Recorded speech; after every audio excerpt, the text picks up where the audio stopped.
Yeah, I'm fucking looking forward to that shit. Oh, anyway, hail Dirt Dangle. But Wait, it anyways, says guys, scheduled again. what?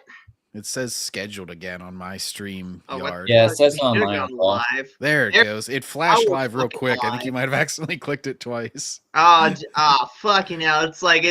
It felt so nice. I hit it twice. It's Hey. just like on the like button. Everybody hit it twice. Wait. Yeah, everybody hit the like. Wait, no, don't do that. Hit it only once. If you're gonna hit it twice, hit it a third time then. Hit it an odd number of times. Yes. Oh, also, did you guys hear that fucking Brie Larson is gonna be voicing Rosalina? It's like, Yes, I did. And you know what? It's actually kind of a perfect fit, actually. no, it ain't. Evan, no, Evan. I get that you're a bit more forgiving to her than we are, but Evan, you have to realize, no, this is just stunt casting right here. Yeah, it is a waste of money. I mean, I think her voice is fine for it, but I don't think there's any reason why it needed to be her. Yeah. It's not like she has like a terrible voice or something, but she's not like a voice actress. I think they should have just hired like someone who just does voice acting. Like That's get what I like yeah usually like think. like get fucking get like Laura Bailey or some shit. Yeah. Maybe Laura Bailey, or maybe if it was Tara Strong, I also would be very excited. Yeah, if they Yeah, can do like, I think hot take. I think Erica Harlisher maybe she could do it. I don't know. whoever does the voice for Boa Hancock in the English dub of One Piece, she's like a pretty awesome voice actress. Because she oscillates between like the cutesy voice when she's fawning over Luffy, and then she goes straight into regal voice whenever she's Lydia like, McKay. yeah, whenever she's commanding other. She's one of the big improvements I think from the Japanese version, because in Japanese it's just super cutesy Japanese voice the whole time, and then in the English version she does a good switch between the two and shows a little bit more range. Yeah. Anyways, guys, so old fucking Griff Trooper here, or Script Trooper, also hail New York, Florida, man, That's we still not have Griff room. Trooper. That's Grizzy, Purist, USA, Darth Melvin, and OG. Yeah, well, anyway, so fucking Script Trooper here, he's basically taking a shot at the Gatekeepers alive. Hey, look, it's Forge. There's Forge right there. Oh my god, fucking Forge. He is a fake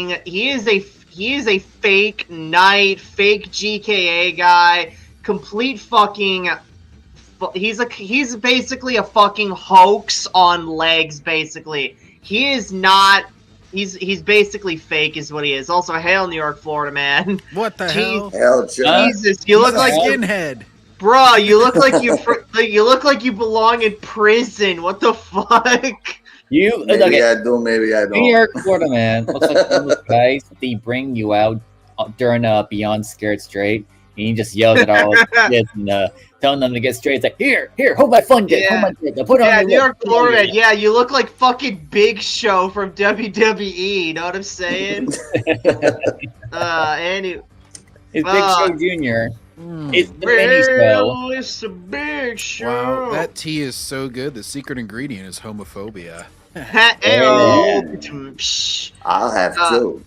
Yeah, Big Show be crazy, Dirt Dangle, yeah. But anyways, guys, so Script Trooper here is basically taking a shot at the Gatekeepers Alliance. I don't know fucking why. I don't know what compelled him to. Do you guys know why? Maybe he saw the alleged leaks. Yes, and then he's getting mad. He's like, "Oh, I don't think so. It's too later. That's too much of a while ago for this. That was 4 days ago. As I was saying, maybe he's sad that maybe he feels left out. Like he's like, "Oh, why didn't I get those leaks firsthand?" Yeah, I don't know, John. New format. What do you guys think? I think it'd be a delayed response to those for sure. I think after all, his aunt constantly was getting on Literature Devil about. He's like, took you a year and a half to respond to me. Yeah. But the other thing I guess it could be is that maybe he's been doing a long-running research project and been building up his evidence. Who knows? Yeah, it's like, I mean, it's a 4 or 5 minute video. Like, that's shit. This ought to be jam packed with evidence. You know what I'm saying? But anyways, guys, without further ado, let's just jump right into the video, shall we? Hey guys, Script over here with another video, and this is something I've been avoiding for a long time. Emoji. Wait, what? He's got another video, and this is something I've been avoiding for a long time because I don't like to give attention to people that are just constantly going after people. Then why are you giving them attention by making this video on them, dumbass? This video should be titled, I didn't want to make this video, and the thumbnail should be him, like, sighing with his head down. That's usually how you handle it. It's like, this is a video I didn't want to make. Yeah, but here we are instead, anyway. And it's not just me, but I have to address it at this point. I've had enough. And I gotta just...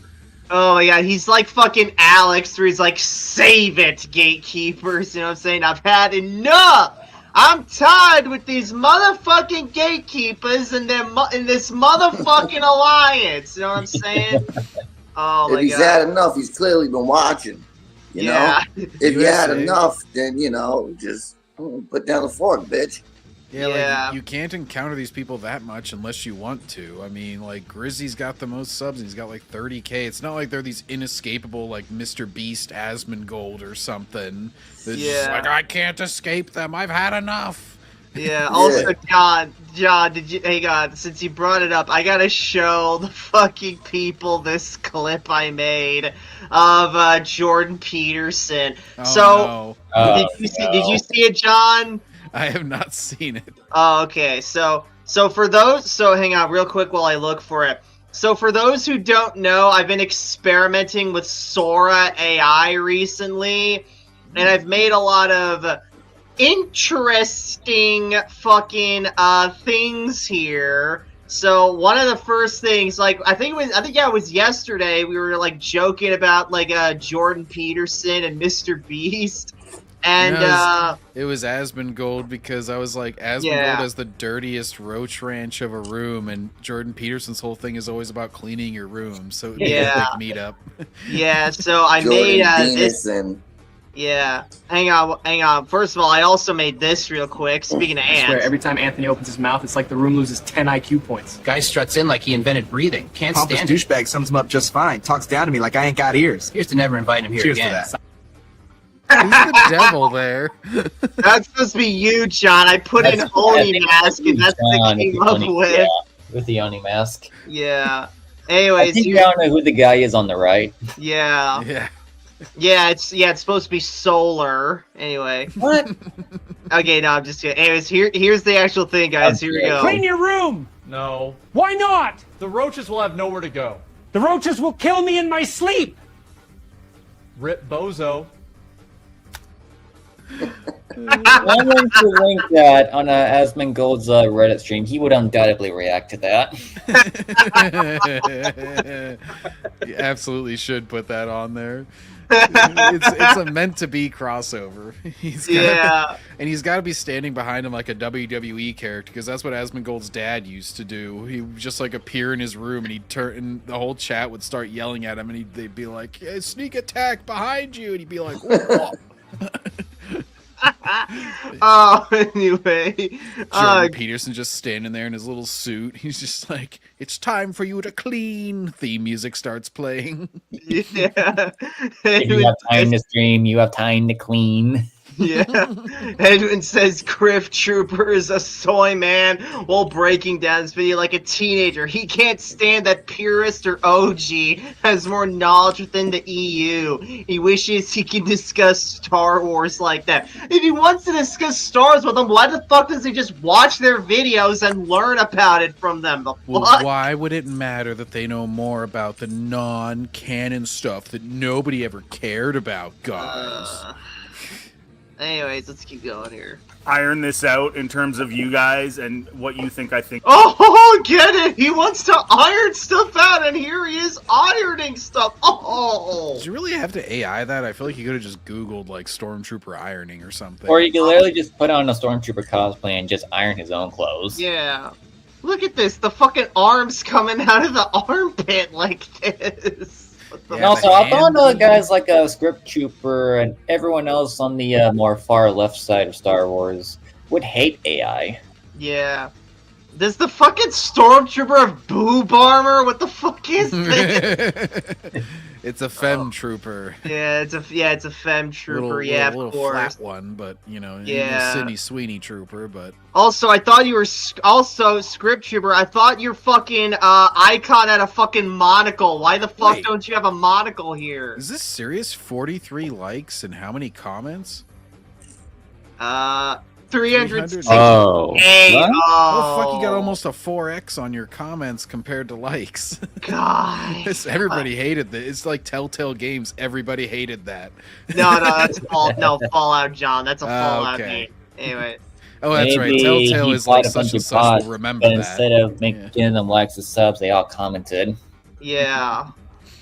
Think of this. I know some of you see the Twitter exchanges and things like that. I just want to deal with it because, like, I've got some pretty clear, concise, sane, very objective thoughts on the Gatekeepers Alliance people. He's got very clean, concise, and objective thoughts, y'all. Okay. Is this how you sell every video? Like thoughts. That's definitely what got me into Angry Video Game Nerd. He was just like, well, I have some very clean, sane, and objective thoughts on this game. I'm just like, wow, so exciting. Yeah, pretty much. Yeah, John, it's like fucking Razor X yesterday, John. I don't know if you went back and watched it again, but fucking Razor X is all like, here is the history of the Spinosaurus. Here's the history of Tyrannosaurus Rex, and here's my review of the TV show Dinosauria. It was really good. I really liked this episode. It's like, oh my god, show some emotion, please. Anyway. This is what EFAP was getting on Ant about whenever he's like, allow me to explain why others don't get Blade Runner like me. And then he just fucking reads lines from the movie. He's like, it's like tears in the rain. They're like, wow, great analysis. Yeah. He is the Chris Duffman of panthenatology. The channel itself has started to fade, or maybe I don't know if it ever really became a thing. It's starting to fade, dude. It's a monthly fucking podcast, you idiot. Oh my god. But they were doing videos pretty consistently a few months ago, and now it's like one a month. It's like again, dude, they're a monthly podcast. How the fuck they'd like to be like more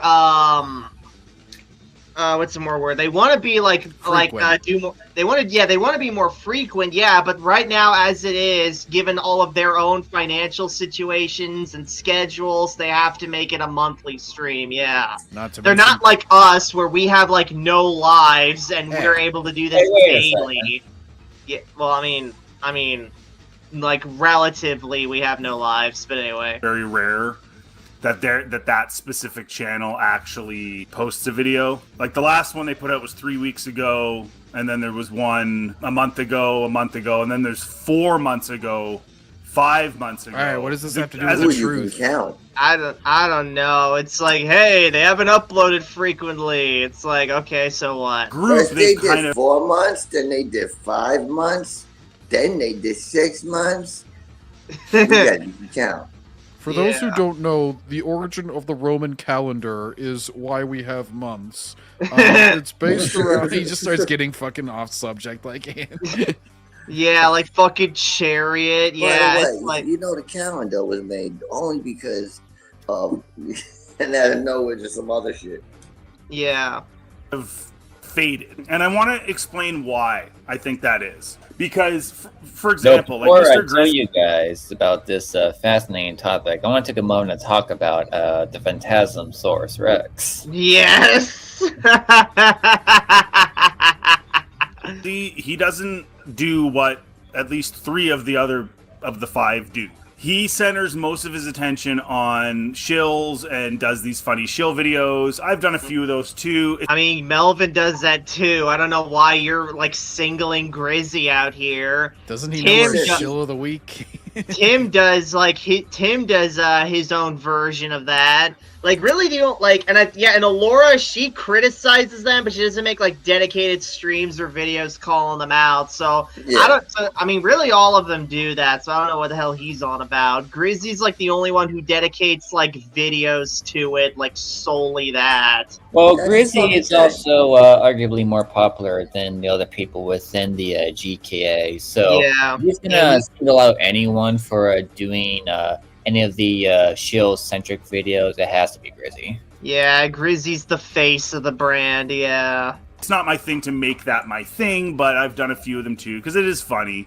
And so that's generally what he does. I don't think he's ever really talked any crap about me at all. I mean, he might have, guys. Let me know in the comment section. He's pretty funny. I don't recall Grizzy ever talking about Script Troopers. I don't remember, but yeah, like he said, he probably did. Focuses generally on just shills, like people that just absorb the content, you know, and then absorb more content, and it is funny. Well, no, shills don't just absorb the content. They like it, lap it up, and basically have no standards. That's what a shill is. They cheerlead for it and try to pigeonhole anybody who doesn't like it.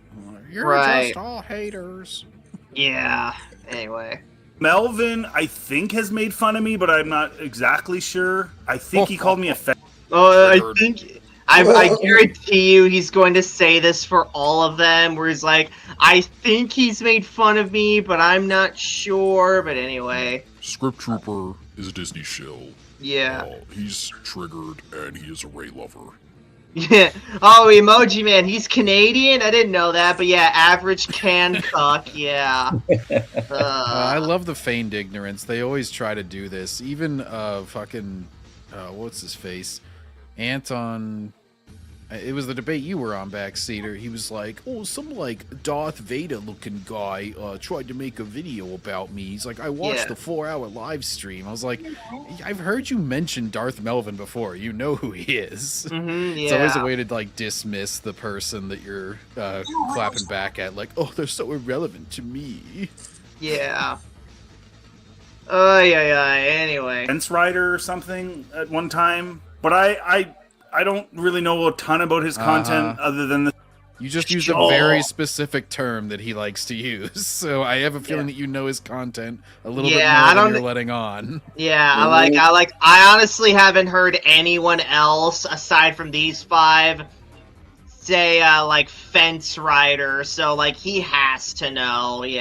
I think like he said something about me being authentic or something, and he called me like shill of the week or something, and he might have done like this other, he might have had like a dark side of the stream, or I don't know though, like this is all just totally guessing. Yeah. He starts naming like 36 super specific things but still acts like he doesn't know him. Yeah. Dirt Angle says, I think he called me a fat was the funniest cutoff. Yeah. I was going to say that. Yeah. Some of he the wasn't going to say a slur. He was just going to compare body weight. Yeah. Anyway. A while ago, I thought was, again, kind of funny and, you know, making fun of shills and all that type of stuff. But what happened was, over the last few months. Oh, look, and it's the fake Melvin picture. Yeah, it's the fake Melvin from Have we ever discovered who exactly that guy is? I don't think we have. Jim. Yeah, it's Jim. He's from accounting. He's a nice guy. Nicer than that picture makes him look. Yeah. Hey, William Ripke, Melvin branded beta trooper correctly. Hashtag Fence Rider. Yeah, pretty much. Sort of appears, at least to me, that it coincides with the sort of moving away from the Gatekeepers Alliance channel and them kind of just sort of fading off.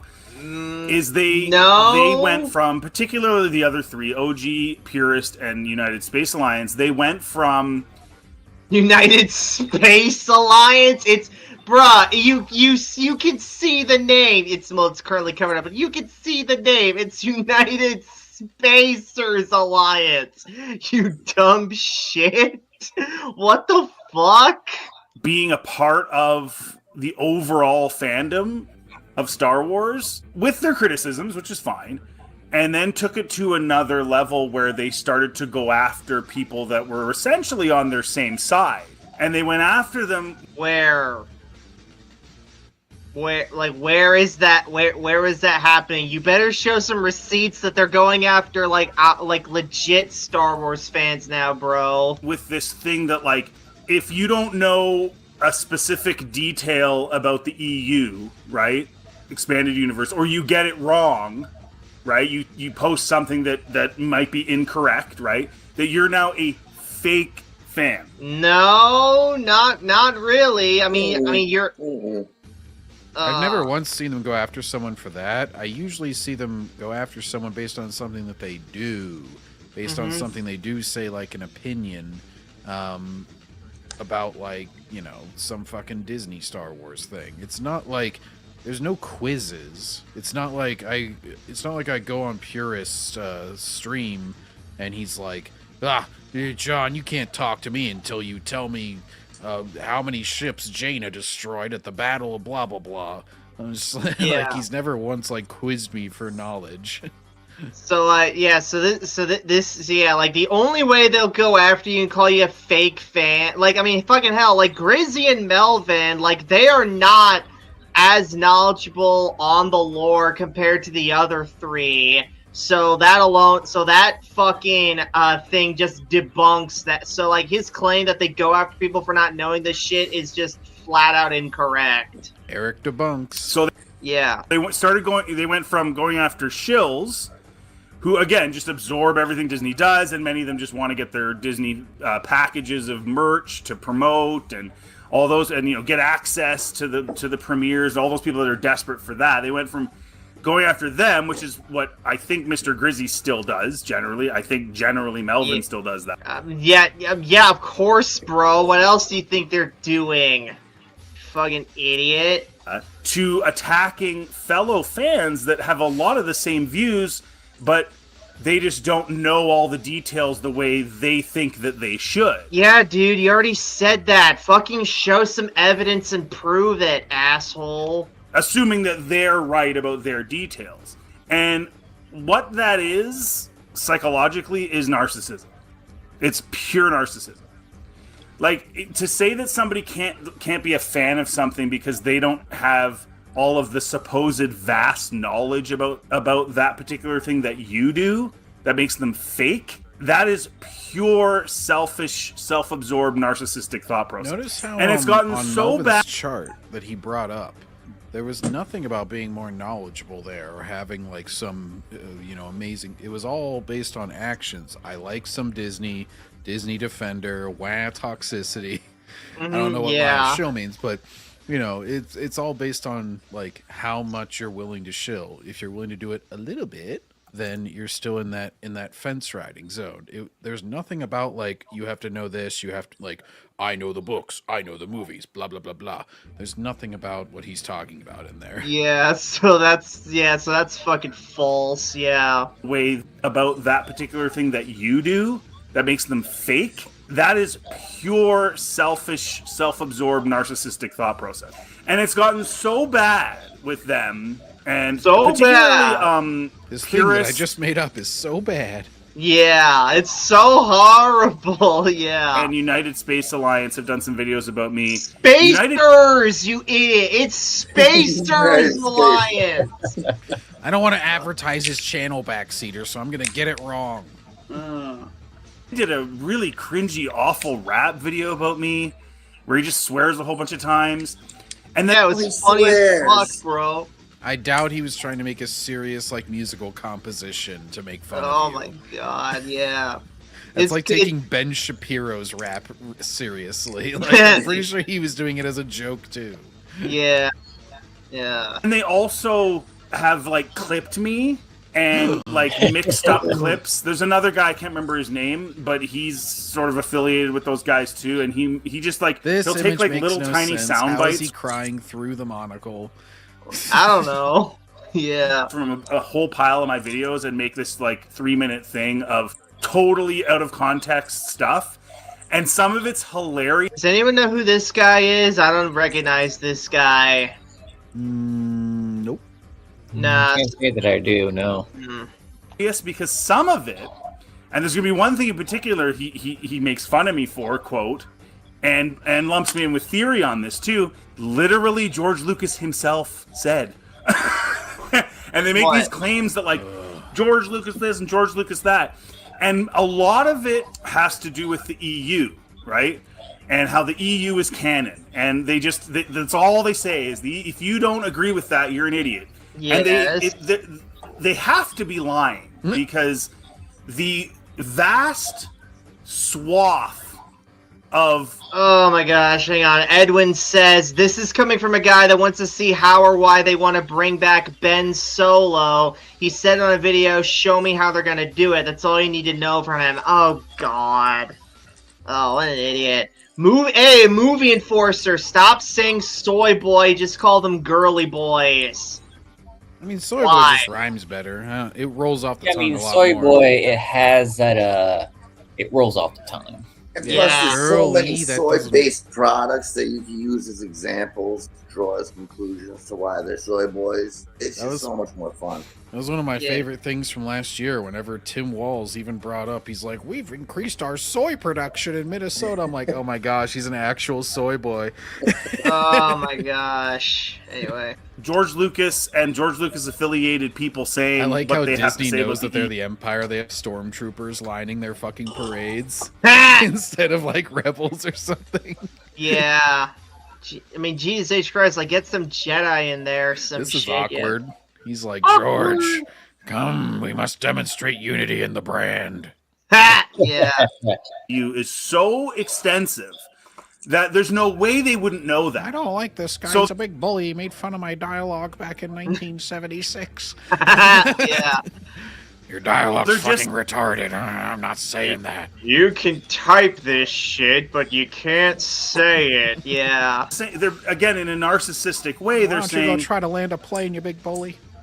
Well, I think Harrison Ford actually is like a licensed helicopter pilot. I'm from joking because he's kind of crashed a couple planes. Yeah. Like, he does fly them a lot and lands them successfully many times, but it's kind of become the joke that he's always crashing fucking planes. He's like almost died from it a couple times. Most people seem to think he should stop doing it. Fucking hell. Where is he during 9/11, huh? Oh shit. Anyway. No, Oh Evan, no. if he were good at it, like hitting targets, then he would be dead already. Yeah.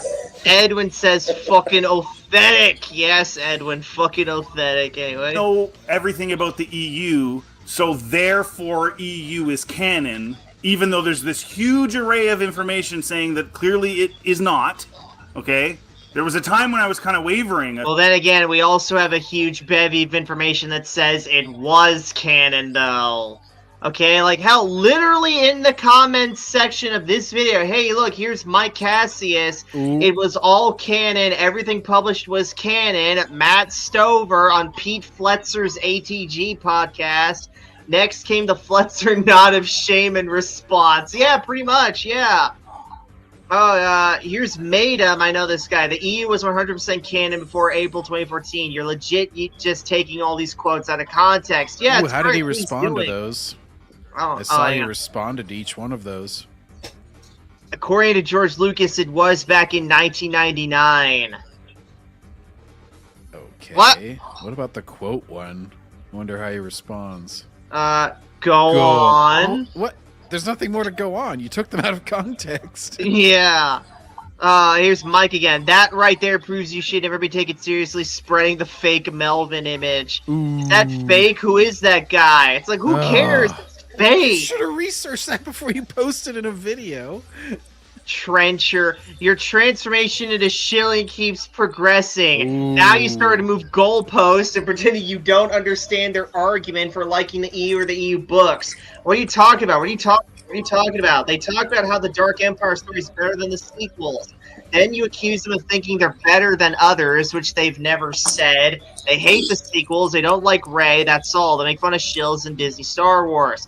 You start talking crap about George Lucas. Guys, it wasn't Oh, okay. Here we go. They never said George was perfect. In fact, he was one letting the rot in with TCW, and nobody said he read all 1,000 books. What's next? Give Disney a chance. Andor's good. You know what comes next, right? Kylo Ren should be I said George Lucas should be your enemy, not Kathleen Kennedy. You're a very creating person. What? What kind of response is that? I have no idea. I remember your avatar used to be a Disney Trilogy Stormtrooper helmet. You are indeed a Disney shill. Keep it up and you'll become the next Jacob Suggs. I still do. My avatar is a mix of an original helmet, clone helmet, and sequel helmet. It's funny you don't see it as ironic considering the things I say about Disney stars. And then Jorge comes in saying, there's nothing ironic about that at all. It just implies that you regard the sequels as canon. Yeah, pretty much. It's George Lucas. Jorge, yeah, anyway. Saying that clearly it is not, okay? There was a time when I was kind of wavering about 6 months ago, but now that I've done the research, forget about it. It's not. It never was. Forget about it. But they say it is because they have the knowledge that you don't.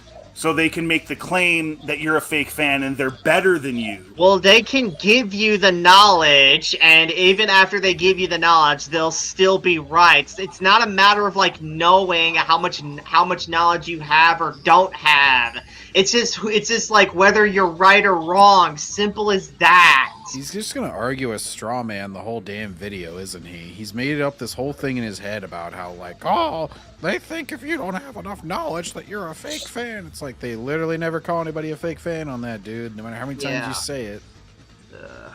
Because it is canon and they know more about it than you, even though it isn't canon, right? And it's really sad because they've actually committed channel sort of or social media suicide in a way. Like, they've completely shot themselves in the foot because they've essentially said, you can choose to raid the caravan. They've essentially said, you can choose to raid the caravan. Yeah. Fucking dead. Yeah. The timing could not have been any more perfect. What was that? The timing could not have been any more perfect. Yeah. I think I know what he's going to say here. He's like, well, that's an old canon and it's going to get less and less, which, you know, if he really believes that, then wouldn't that just mean that they're being honest and that they're not concerned about just like grifting off whatever's going to make them the most popular, and instead that they're actually covering what they are a genuine passion about and shit? Yeah. Anyway, I'm the best, you're the worst, no matter who you are. Oh, but listen to me and react to my content and watch my videos. And the regular fan is like, if I'm going to be told I'm a fake fan because I don't know every detail about some EU story, or I question the validity of some of the EU stuff as it pertains to George's views, then I don't want to be involved with this person. And that's essentially why I've been ignoring them, because I actually initially... No, dude. Again, dude, they have never said that. If you genuinely believe that shit, then you obviously did no research on these guys, or you got bad sources. No, they have never called. Oh my god, we've been over this.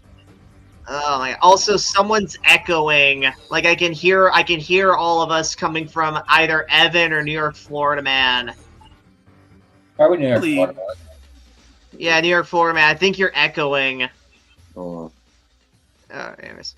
I think I followed all three of them. I'm pretty sure at one time on Twitter. All three? There's 5 of them, you idiot. They changed, right? It was almost like we're not getting attention, and so now we're gonna shift from the shills to actual fans that agree with us for the most part, but they don't know everything we know, so we're gonna attack them so that we look better to others. But the problem is the others see that and say, well, dude, you guys are saying that if I don't follow everything you say and agree with everything you say and know all the knowledge you know, I'm a fake fan. So why would I want to be part of your he just keeps social media? How many? This has been 7 minutes. He's just been saying the same fucking point like 5 times in a row here. If you don't have all the knowledge, then you're a fake fan, according to these guys. These guys keep saying that if you don't have the knowledge, then you're a fake fan. It's like, oh my god, how many times can you belabor this? If you don't have all the knowledge. Oh my god. All right, okay. I'm gonna put him on times like 1.5 until he starts saying something new. Now, presence. Why would I want to support you?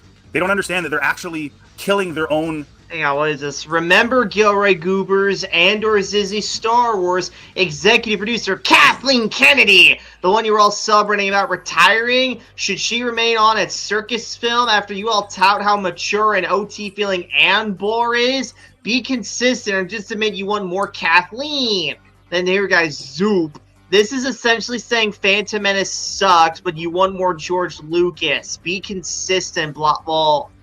No, it isn't. What the fuck you talking about? I can both enjoy Andor and say it's the best work out since the original trilogy, and say Kathleen Kennedy sucks at her job. I could say George Lucas both made a masterpiece and release trash. Okay, and I mean, the difference here, though, is that when you praise Andor, you're praising Kathleen because, again, she was the executive producer on this damn show. She still gave it the thumbs up. She allowed the show to exist the way it does. George Lucas didn't destroy the franchise and fucking murder the entire continuity. So, yeah, he hasn't done anything nearly as bad as her, so it's okay to support him and not her.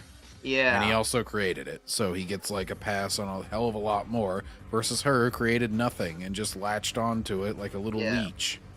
Also, speaking of Grizzy, we've mentioned a few times now.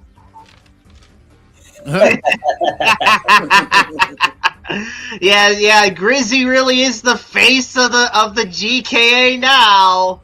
Backseater, did AI make that, or was that already Of course I made it with AI. What do you think, Evan? Well, that was my first guess, but I wasn't sure if that was already something floating around that I didn't see. Nah, I didn't. Nah. Anyway, moving on. Channels by doing this, right? Because like, there's a wide array, a wide variety of people. Listen, I'll make fun of somebody like Jacob because it's funny. But at the end of the day, he's not a fake fan. He's definitely a fan of Star Wars. He really is a fake fan, though. He really hear is. his takes, how can you come away thinking that he is like genuine in any way? He's so clearly just a fake motherfucker, just like, oh, I just like the current thing. And like, even whenever Ant was talking to him, I couldn't listen to it for more than a certain amount because he just has nothing to input. He can only give the most basic takes of just, oh, I'm scared to say what I like because somebody might disagree with me, but I love the Rise of Skywalker in that song. It's just like, oh, great conversation. Bye-bye. Yeah, bye. Anyway. Wars, he just likes stuff that's kind of dumb, in my opinion, or is really dumb, in my opinion, right? It's the same with... it's not dumb stuff. It's objective trash. Yeah, and when he defends Jacob here, he's definitely on their side and part of the circle for the swagman gifts. Yeah. Yeah, Script Trooper wants the swagman goo. Yeah, pretty much. Everybody's in a different place, but they latched on to this idea that they're the only real fans because, again, they've spent a lot of time in the they're definitely the only ones like still fighting for real Star Wars. Yeah. Anyway, EU and have that knowledge of the EU, and then they lie and say that it was always canon, so that they are the arbiters of truth based on a lie. And I'm going to prove to you what. I mean, Matt Stover proved that lie to actually be fact, though. So. I don't know what you're. I don't know. And also, like, we also got, oh, I can't think of his name. Fuck, who was it? Another one of the authors. I can't remember. I'm sorry, folks. But he's basically all like, we were told that we were writing canon, and anybody who says otherwise is incorrect. Oh, the one that was being interviewed by Star Wars Meg. Yeah. Yeah, I forget who it was, but yeah, I can't, his name ain't coming to me right now, but yeah, he was on there, anyway. Oh, anyway. Shit. A lie it is. And, let's get into this. This is going to shatter their lie. Basically, What? they're competing now for who's older. He's like, son, my Star Wars toys were worth legit money before you were even a twinkle in your daddy's eye. Yeah. I was a Star Wars fan long before you got here. I'll be a Star Wars fan long after you moved on. You're a tourist, that's it. Well, projecting that being a 60-year-old like yourself, being older than someone in their mid-40s, gives you some sort of authority on the matter, shows your lack of intelligence. Then again, you're reposting shit, promoting that scumbag piece of shit, John Bowlerjack. I don't know who that is. But yeah. I love how they've started to try to steal back the tourist thing now. Because they've gotten so tired of being called it, because that's what they are. Now they're like, oh, anybody... This has been happening in gaming recently. They're like, anybody who doesn't like Ghost of Yote is a tourist. Yeah. It's fucking retards. Anyway. I claim that they constantly make on Twitter, especially OG, but the other guys too. Especially OG, really? The EU is canon and always has been, and you idiots that don't know anything about the EU aren't real fans. It's bad to be a gatekeeper. Worse than that, you're a gatekeeper. Yeah. Okay, this destroys that idea. It's fake, it's lies, it's their way of trying to say that they're better and superior and their opinion is better and superior. That is literally what it is. That's all it is, based on a lie. So let's get into this. I did what I could, by the way. You just said that's all of it is. You can't now say we're going to get into it. I was about to say like 9 minutes in the video. Yeah. In order of the timeline of quotes from George, because I kind of want to show you guys how it kind of forehead bump always bothers me in these scenes. It's right in the middle. It looks like he should be an Indian woman if he painted it black. Yeah. I'm gonna not see that now. What's his face? Christian Bale's eye wart in the Dark Knight trilogy, where it's like right on the one side of his eye. Yeah. Anyway, developed over time.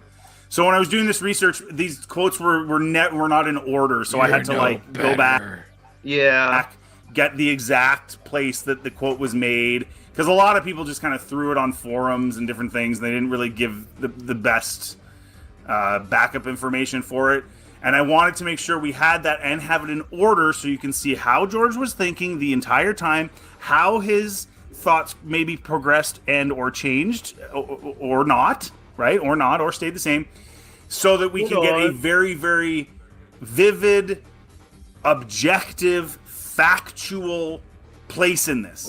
So you can understand. Said this at the start of the video, dude. You don't have to keep reiterating how objective you are. Just fucking do it. He's got to pad that video out to get that ad revenue money. That these people that are making these claims are full of crap.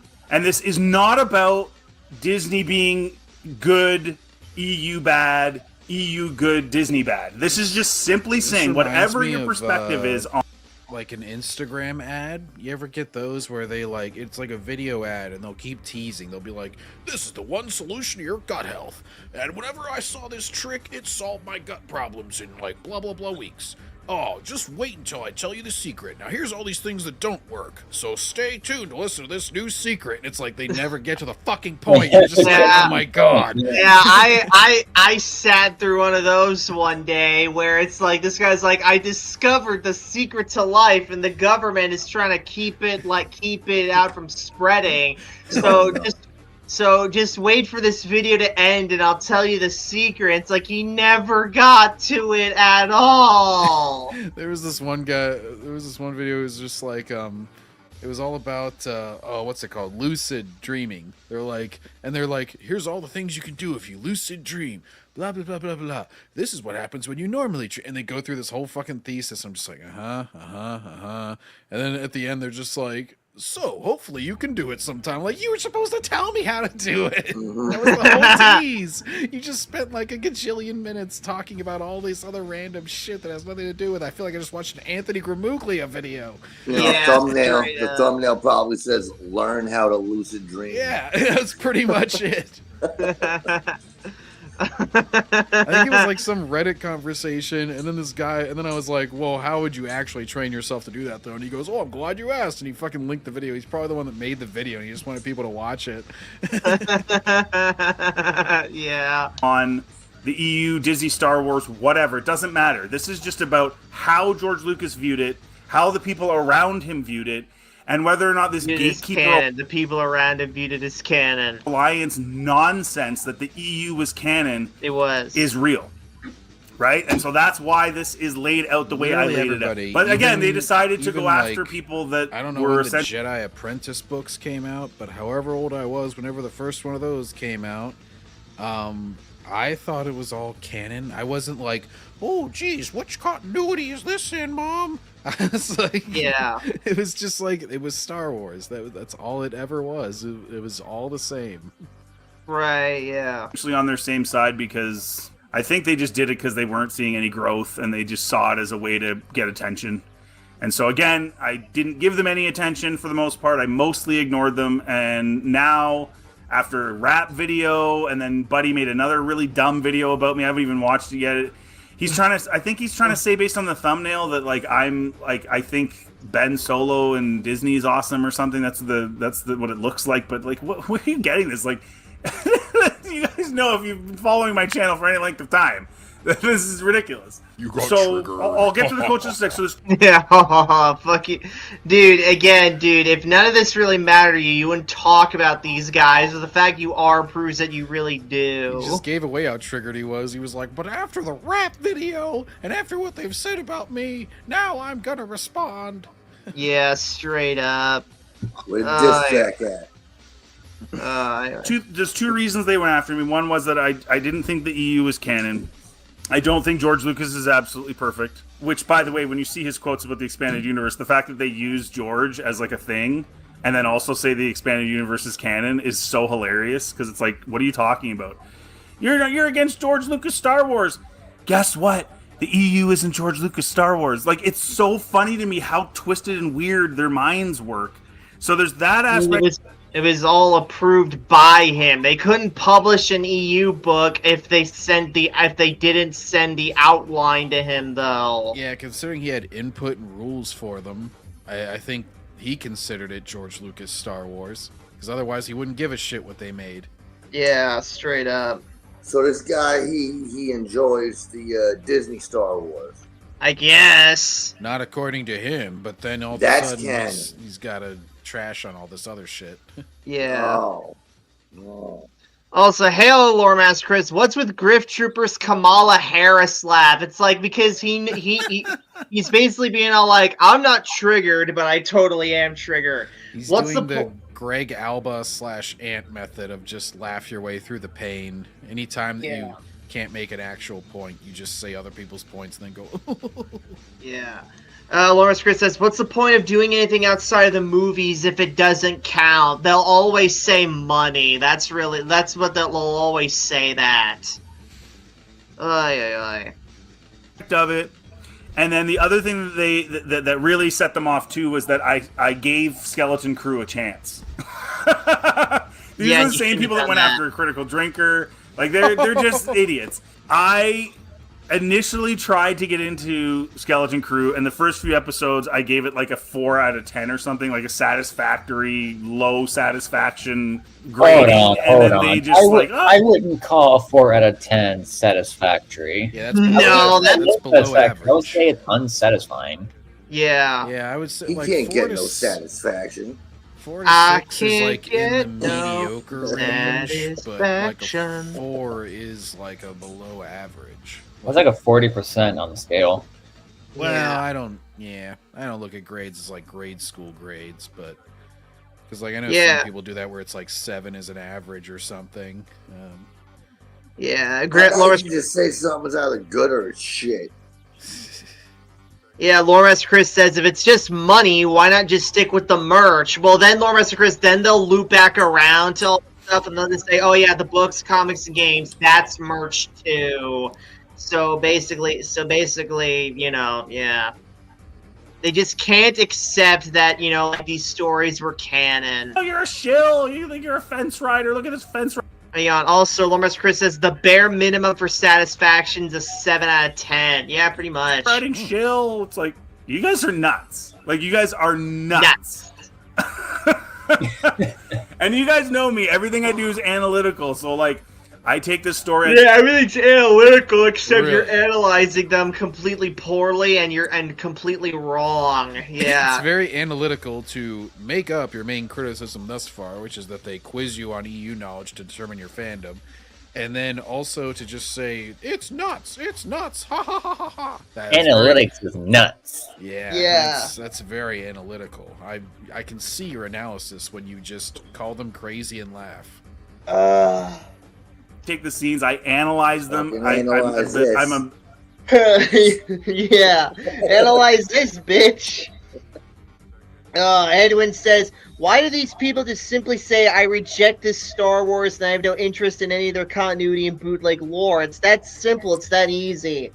The way I see it, Edwin, is that they just want to stay up to date with whatever the official word is. So if the official word from Lucasfilm, from Disney, the rights holders of Star Wars, if they say this movie's canon, they just accept it and they don't raise a stink about it, even if it's an overall net negative that it is canon, or that they secretly don't like it, but they don't want to voice their opinions for whatever reason. Basically just that. They just want to stay, circus films, But anyway, that's basically their whole fucking shit. They just want to, they just accept the mandated word like it's gospel. Well, they gotta be part of the current thing. It's kind of like people that keep trying out new Star Trek, even though it's completely fucked at this point. It's just like, oh, sure, the entire continuity's fucked, but maybe if they just make something that doesn't matter at all in the continuity, I can like it again. It's like yeah, I'm sorry, even if something good, I thought Picard Season 3 was alright, but guess what? It didn't really matter because it's surrounded by so much shit, and I know where it's leading, and I know what the continuity is, that it's it doesn't really matter. And that's fairly contained and pretty much shits on the continuity before it in ways that the Disney Star Wars would never do, and even then, it's still not enough to separate. Picard profess his love for Data in that series? I don't know if he did it during season 1 or 2. I didn't. There's a scene where Data's head is just on a chair, and he's like, when I used to turn you off, I used to have my way with you and shit like that. What? No, I swear, man. I don't remember that. It's I loved you in a deeper way than you could understand. And he says, and Data's head is yes, I know. And he's like, every time you shut down or whatever, I must confess, I have to get it off my chest or whatever. When he was recharging, he was getting raped. What? I don't know about that one. That might have been an SNL sketch. I'm pretty sure. Okay, moving on. I'm as objective as humanly possible. And so here we are. Let's get objective here. Yeah, you're humanly possible. Wow, you are the peak human of objectivity. Nobody is above you. Yeah, I am so objective. I make straw man arguments about these guys. Yeah. He sounds like some fucking anime or Ace Attorney character. He's just like, I am the peak of human objectivity. It's the other characters are just like, impossible. No one's ever been this objective. Yeah. So this is the power of his objectivity. Yeah. And instead of yelling objection, he yells objectivity. Yesterday's topic, subjectivity. Today's topic, objectivity. Yeah. And what's tomorrow's subject? This is the cartoon version of Mahler. He argues for objective criticism in some aspects, and this guy's just I am the most objective human in existence. Yeah. Dirt Dangle says the Jew in New York coming out with that one. What? He's a skinhead. He can't also be a Jew. Yeah, that's my dude right there. Yeah, what the fuck? Or maybe he's fucking He was Dave just shaving Chappelle for his yarmulke. as the Black Klansman. Yeah. I don't know. Anyway, your bald the EU, yarmulke sticks because nicer. that's their big yeah. argument. You're a fake fan. And if you don't accept the EU as George Lucas canon and know everything about it, because they Okay, only that first part. The third part, no. And they're better than you. So 1999, we'll start there. And this is from Barry Norman's Film Night. It was broadcast on the BBC in 1999 in July. Oh, and one last thing. I have the years in order. I don't necessarily have exactly when the quotes within those years were, Christ's but I got sake, the edit years. this shit. So 1999. George Lucas says, "Yeah, I'm certainly not going to worry about that." And the fans, they generate their own stories, their own ideas. They have their own fantasy life that goes around the movies, and that's fine. But I try to keep away from all that. I don't even read the offshoot books that come out based on Star Wars. We did read the comics, though. That is a proven fact. Okay, so that last part is the only part that's pertaining to the EU at all. The first part is all about fans making like fan fiction or like two kids playing pretend with lightsabers and shit. They have their own fantasy life that goes around the movies, and that's fun. Yeah, he's talking about like kids playing pretend and shit, or like, you know, people having a battle at a convention or something. Yeah. And Dirt Dangle says, I meant the New York, Florida man because he made it gay. Oh, yeah. Anyway. I think he's talking about his joke about Data and Picard there. Dirt Dangle says, I'm playing Black Myth Wukong right now. I'm a monkey. I could never be racist. He's playing as that Ghostbusters lady. Oh, God. God. Leslie Jones. He's playing as Leslie Jones. Yeah. Oh my god, it's like that fucking clip fucking Solar posted recently. Let me see here. Where can I find it? Where is it? Like, let me check memes here. Okay, hang on. So real quick, guys, I'm taking us away from from the video here. Hang on. On one of Ryan's recent Hangout streams, I was like, I almost made like a really big, like, you know, monkey type joke, and I was just like, well, I won't say it. It's not my channel. It's like, well, it's him. Like, no, took a drink. Yeah, all right, guys, here it is. Get a load of this. You're a fucking dirty nigger, and you need to kill yourself now. I am Goku, so much better than you nigger monkeys. If your stupid nigger ass doesn't back away from me, I will have to use my amazing power. What the fuck? What is that from? It's fucking Goku, John. Don't you remember this episode? Don't you remember last time on Dragon Ball Z when this happened? You know what? I think the localizers might change that line. Speaking of which, Square Enix just fired a bunch of localizers. Good job, Square Enix. Anyway, let's see. Yeah, it's from Dragon Ball Z. Yeah, anyway. Anyway, here we go. Oh, that makes sense, because I watched Kai. That was a redubbed version. Okay. Them guys. He doesn't even read the EU.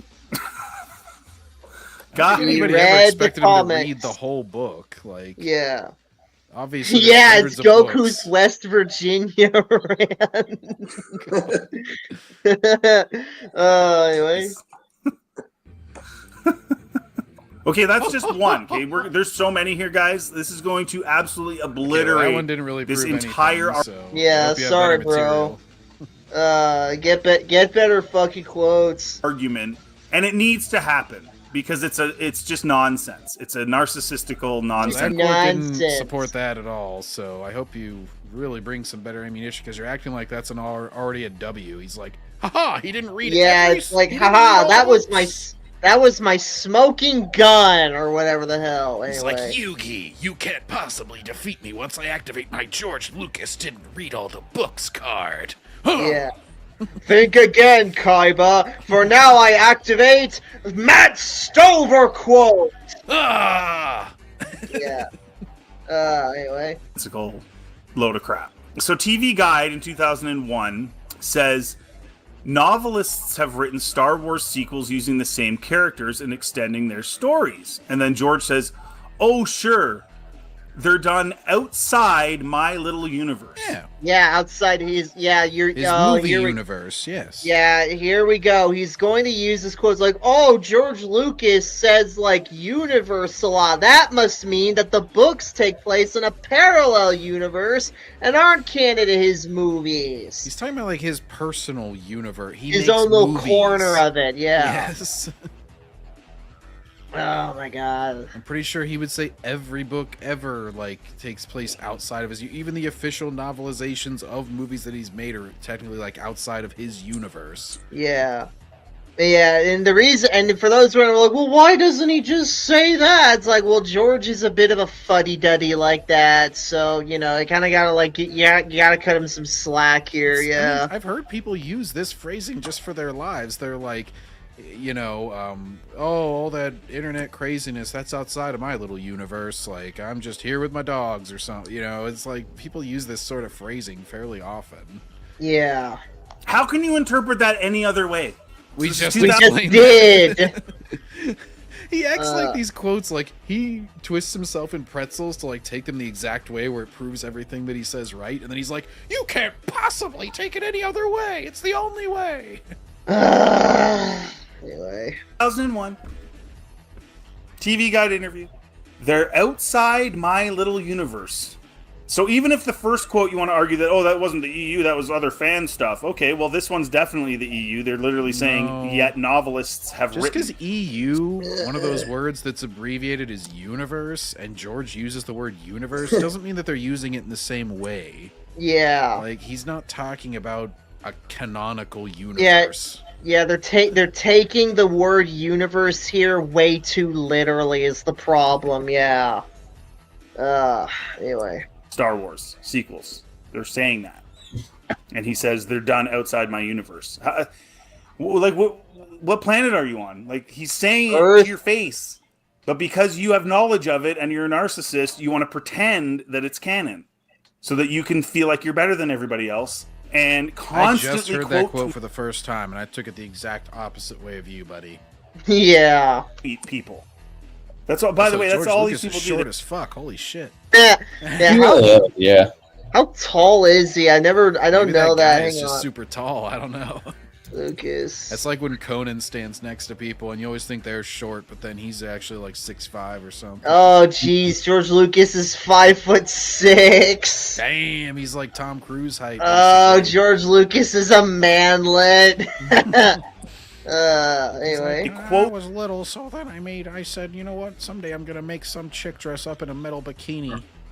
It's gonna be super hot and sexy. She's gonna strangle the shit out of that Slugs piece of shit. Anyway. Tweet other people's tweets and try to make fun of them and go after them. People that could be supporters of their social media presence. See, well, I mean, if sell out and lose all their values and just like start saying the EU is shit. Yeah. Plus, pretty much, it's like if you're already a Disney Star Wars fan, or like even one thing, you know, like theory and JJ plagiarisms, you've kind of already drawn your line in the sand, and you're not gonna budge. Pretty much, they're not gonna budge. You're not gonna budge. The Disney shills aren't gonna budge. So we're just stuck in this forever war. Sorry, Scripture, I don't know what to tell you. No one's really like looking to like switch sides anytime soon. So yeah.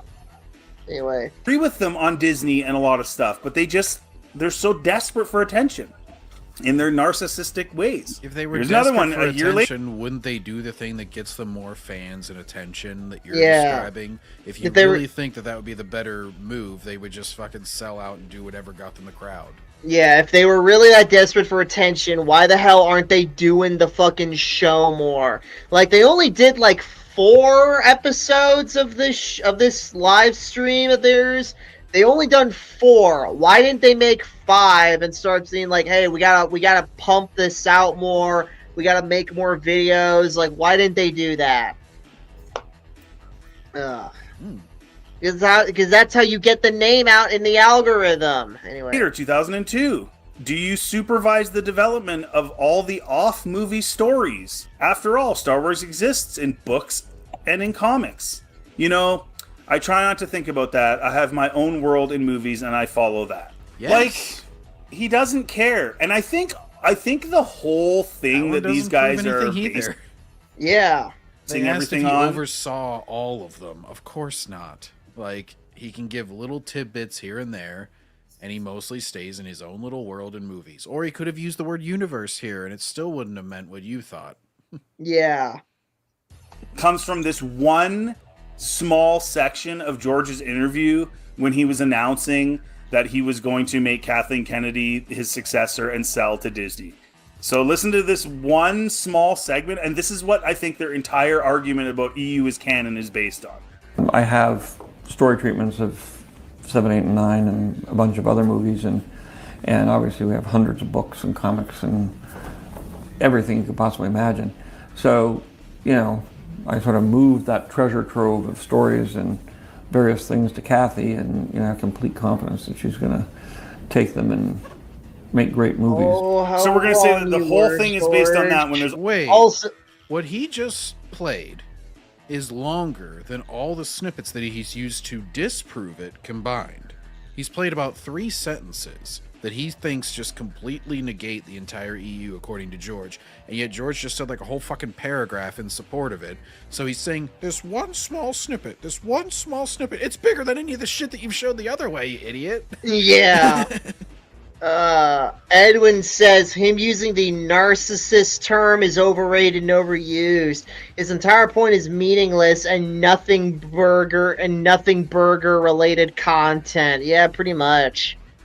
Anyway, all these, and I'm not even close to being done. I'm not even close.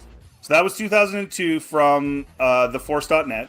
Also, I have my own. That's not the main one that I see used to support it. The one that Purist has used and all that is whenever he talks about, like, you know, oh, the books are about the kids and grandkids, and you know, he starts talking about the EU, and that's he says like, oh, you know, I think it's like the stories about the father, the children, and the grandchildren, and that's not a secret. That's even in the comics and whatnot. Yeah. So he has another quote that he's just gonna neglect to say, I guess, because he said that was the one and only thing.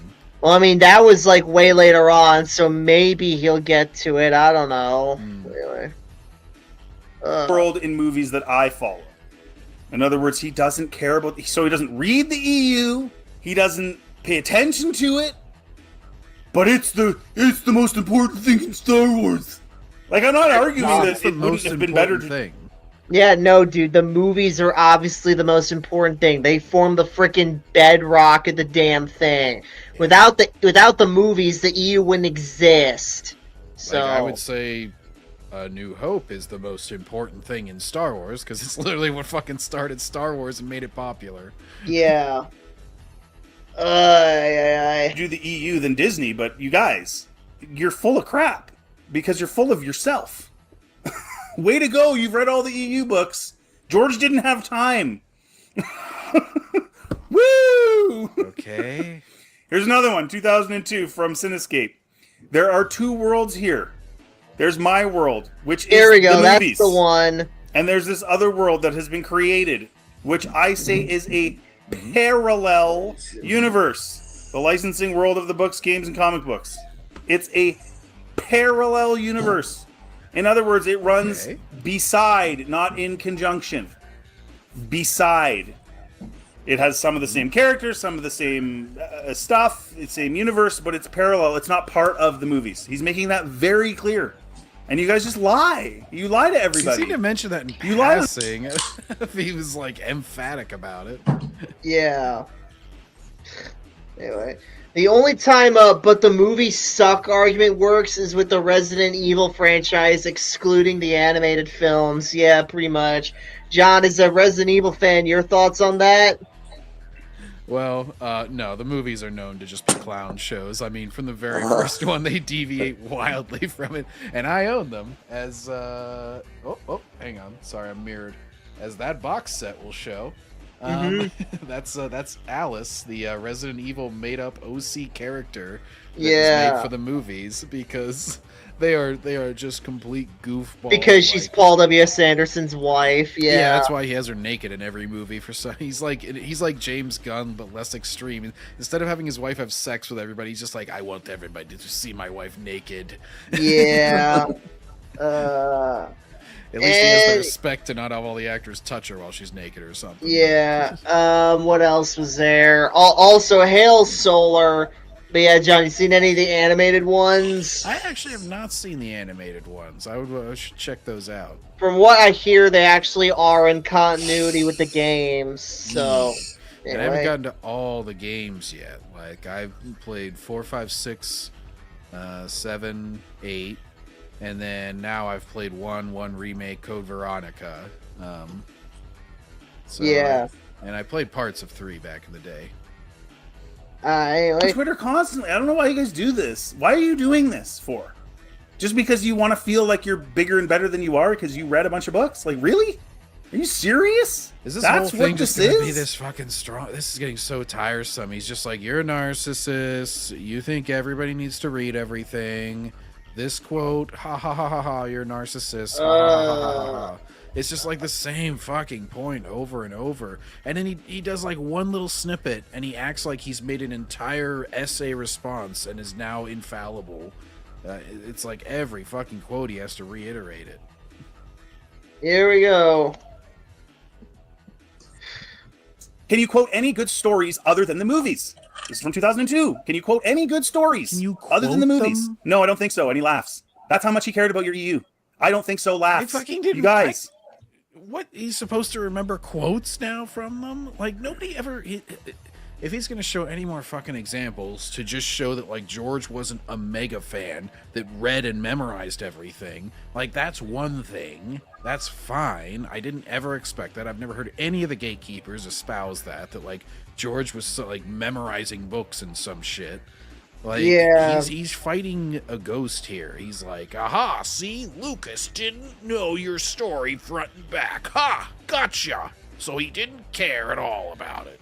It's like, those are two completely different things, buddy. You're disproving one thing and acting like it disproves another. It's great that you have all that knowledge. That doesn't make you better than anybody else, whether you think it does or not. And then when you go to George Lucas and say, well, it's George Lucas of Star Wars, George Lucas, I love George Lucas, how dare you criticize George Lucas. George Lucas thinks your books are dumb and laughs at them, okay? Like, what are you talking about? What do you think of the expanded universe books, he's asked in 2003? The books are in a different universe. I've not read any of them. And I told them when they started writing, I wouldn't read any of them. And I blocked out certain periods. In other words, certain time periods where they couldn't touch where the real story happens. Oh, you guys! Oh, because he didn't want them to conflict with each other because they were connected. Well, if he didn't care about them and they were a completely different universe, like you're espousing based on this quote, then why would he care about what they covered?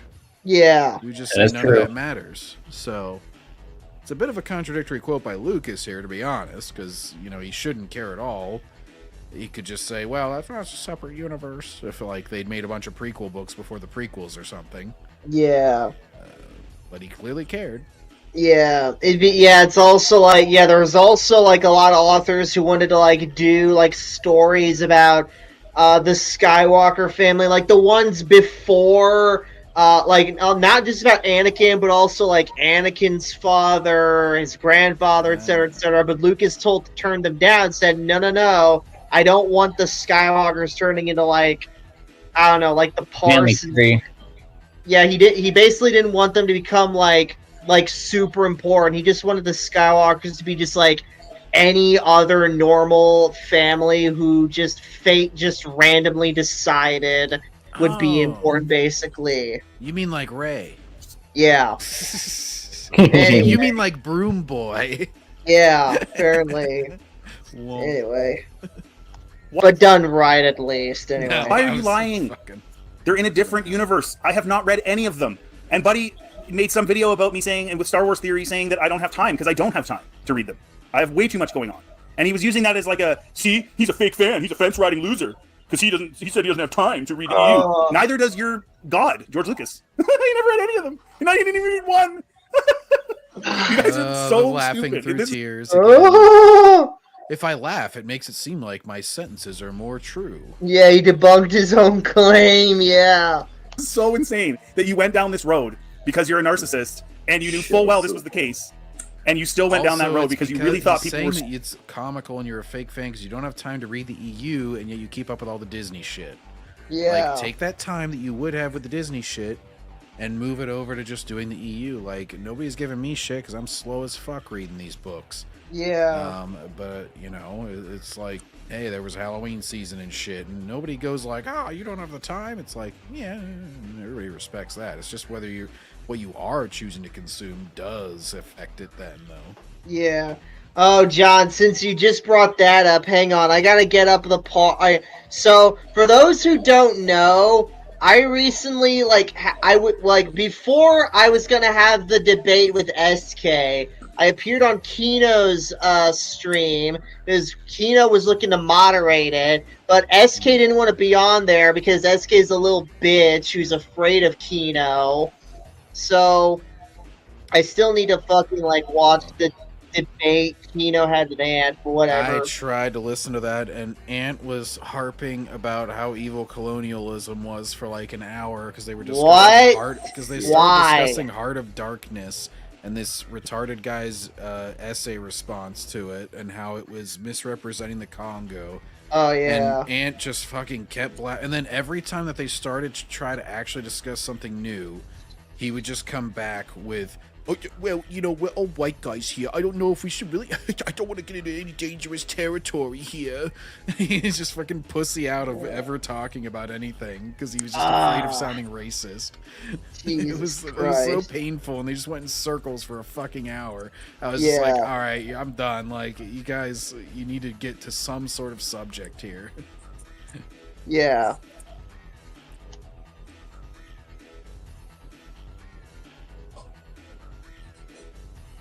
Sorry, guys, I'm looking for the start of it. I was about to say, what are we doing now? I know, I'm looking for it. I'm trying to listen to this stuff while also listening to you guys. Iron City.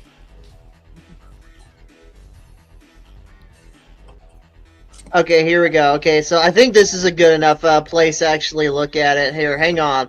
Let me start sharing here with it, you guys here. Smoking that OG Skywalker, the Skywalker OG. By the way, I remember they made a joke about Skywalker OG and Disjointed. That one Netflix donor comedy that Chuck Lorre show ran. Yeah. All right, guys, here we go. Let's see. Here we go. Review videos, and analysis videos, and they have a YouTuber explaining that to them, in a fun way, heavy spoilers and stuff like that, and then they can watch it then for themselves. You guys are talking over each other. DJ, do you think you can repeat your point because you guys were talking over a bit? Sorry. Me? Yeah, you, because you guys were talking over each other for a minute.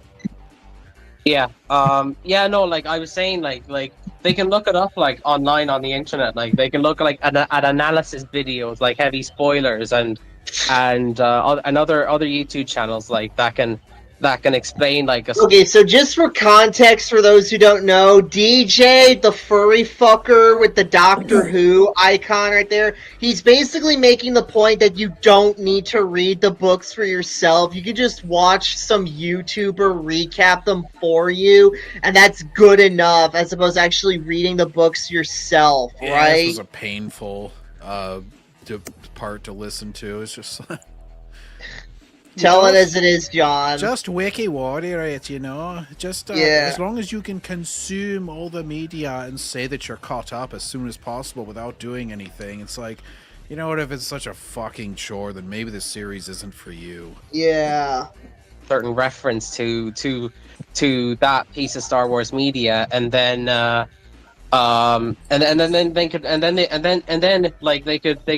they could give it a chance to watch it for themselves, on their own terms. Because, and not feel just think of all the problems this arises. If you're discussing something with someone, and you read all the wiki summaries for when fucking Jaina Solo was introduced. You just read the wiki for her first 3 books that were introducing her. and then like maybe you read the fourth one. If somebody says like whenever they're discussing that fourth book with you, they're like, oh, that seemed out of character, or like oh, this was like her most badass moment, are you gonna come back at them and be like, well, I don't know, I really think it respected her character? It's like, motherfucker, you don't know what her character is because you read a stupid summary. Oh well, I read the personality section on her wiki page, so yes, I do. And you don't know what the most badass moment is because, or like anything that she's done in the past that could justify her current actions or what led her to this current character arc. Because if you were getting something that was that detailed, then at that point you may as well have listened to or read the book by then.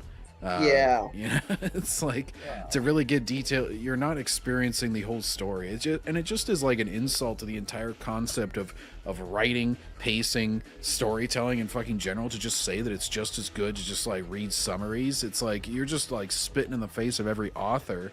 Yeah. Oh my god.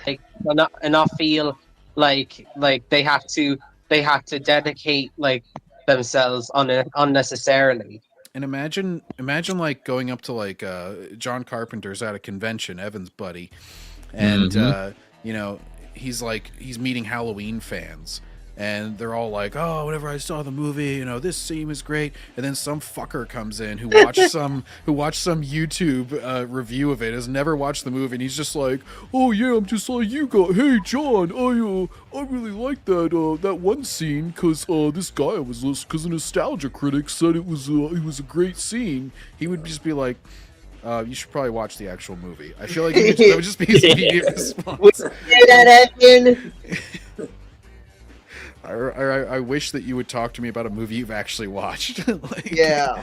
If he found out that the guy just not watched it was talking about it with other fans as if he had, like, I feel like everybody would just immediately give that dude side eye. Like, what the fuck are you here for? Yeah.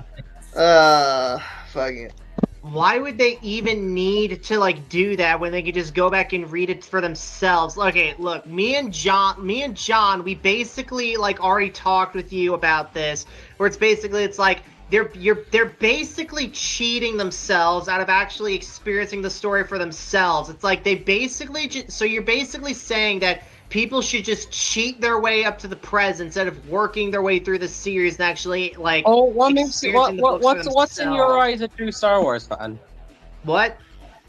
What's then he completely changes the subject. Yeah, apparently. Like this is somewhat tangentially related, but he's just cutting off that conversation because he knows he can't justify it. Yeah. Your idea of a true Star Wars fan in your eyes. Someone who actually reads all the material and keeps up with it.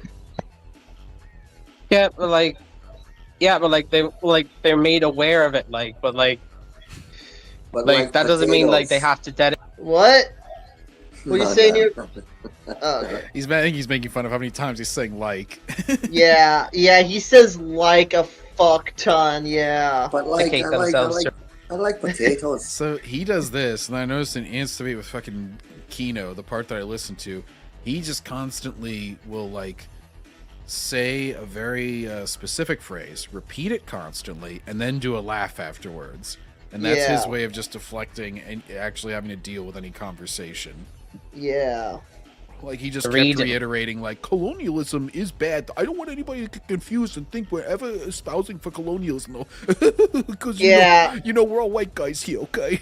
Yeah, John, you know, it's really ironic. You know what? I was reading about shit today, and this piece of shit game that got released recently called Avowed. Apparently that game is supposed to have a big anti-colonialism message, but it ends up making colonialism look good.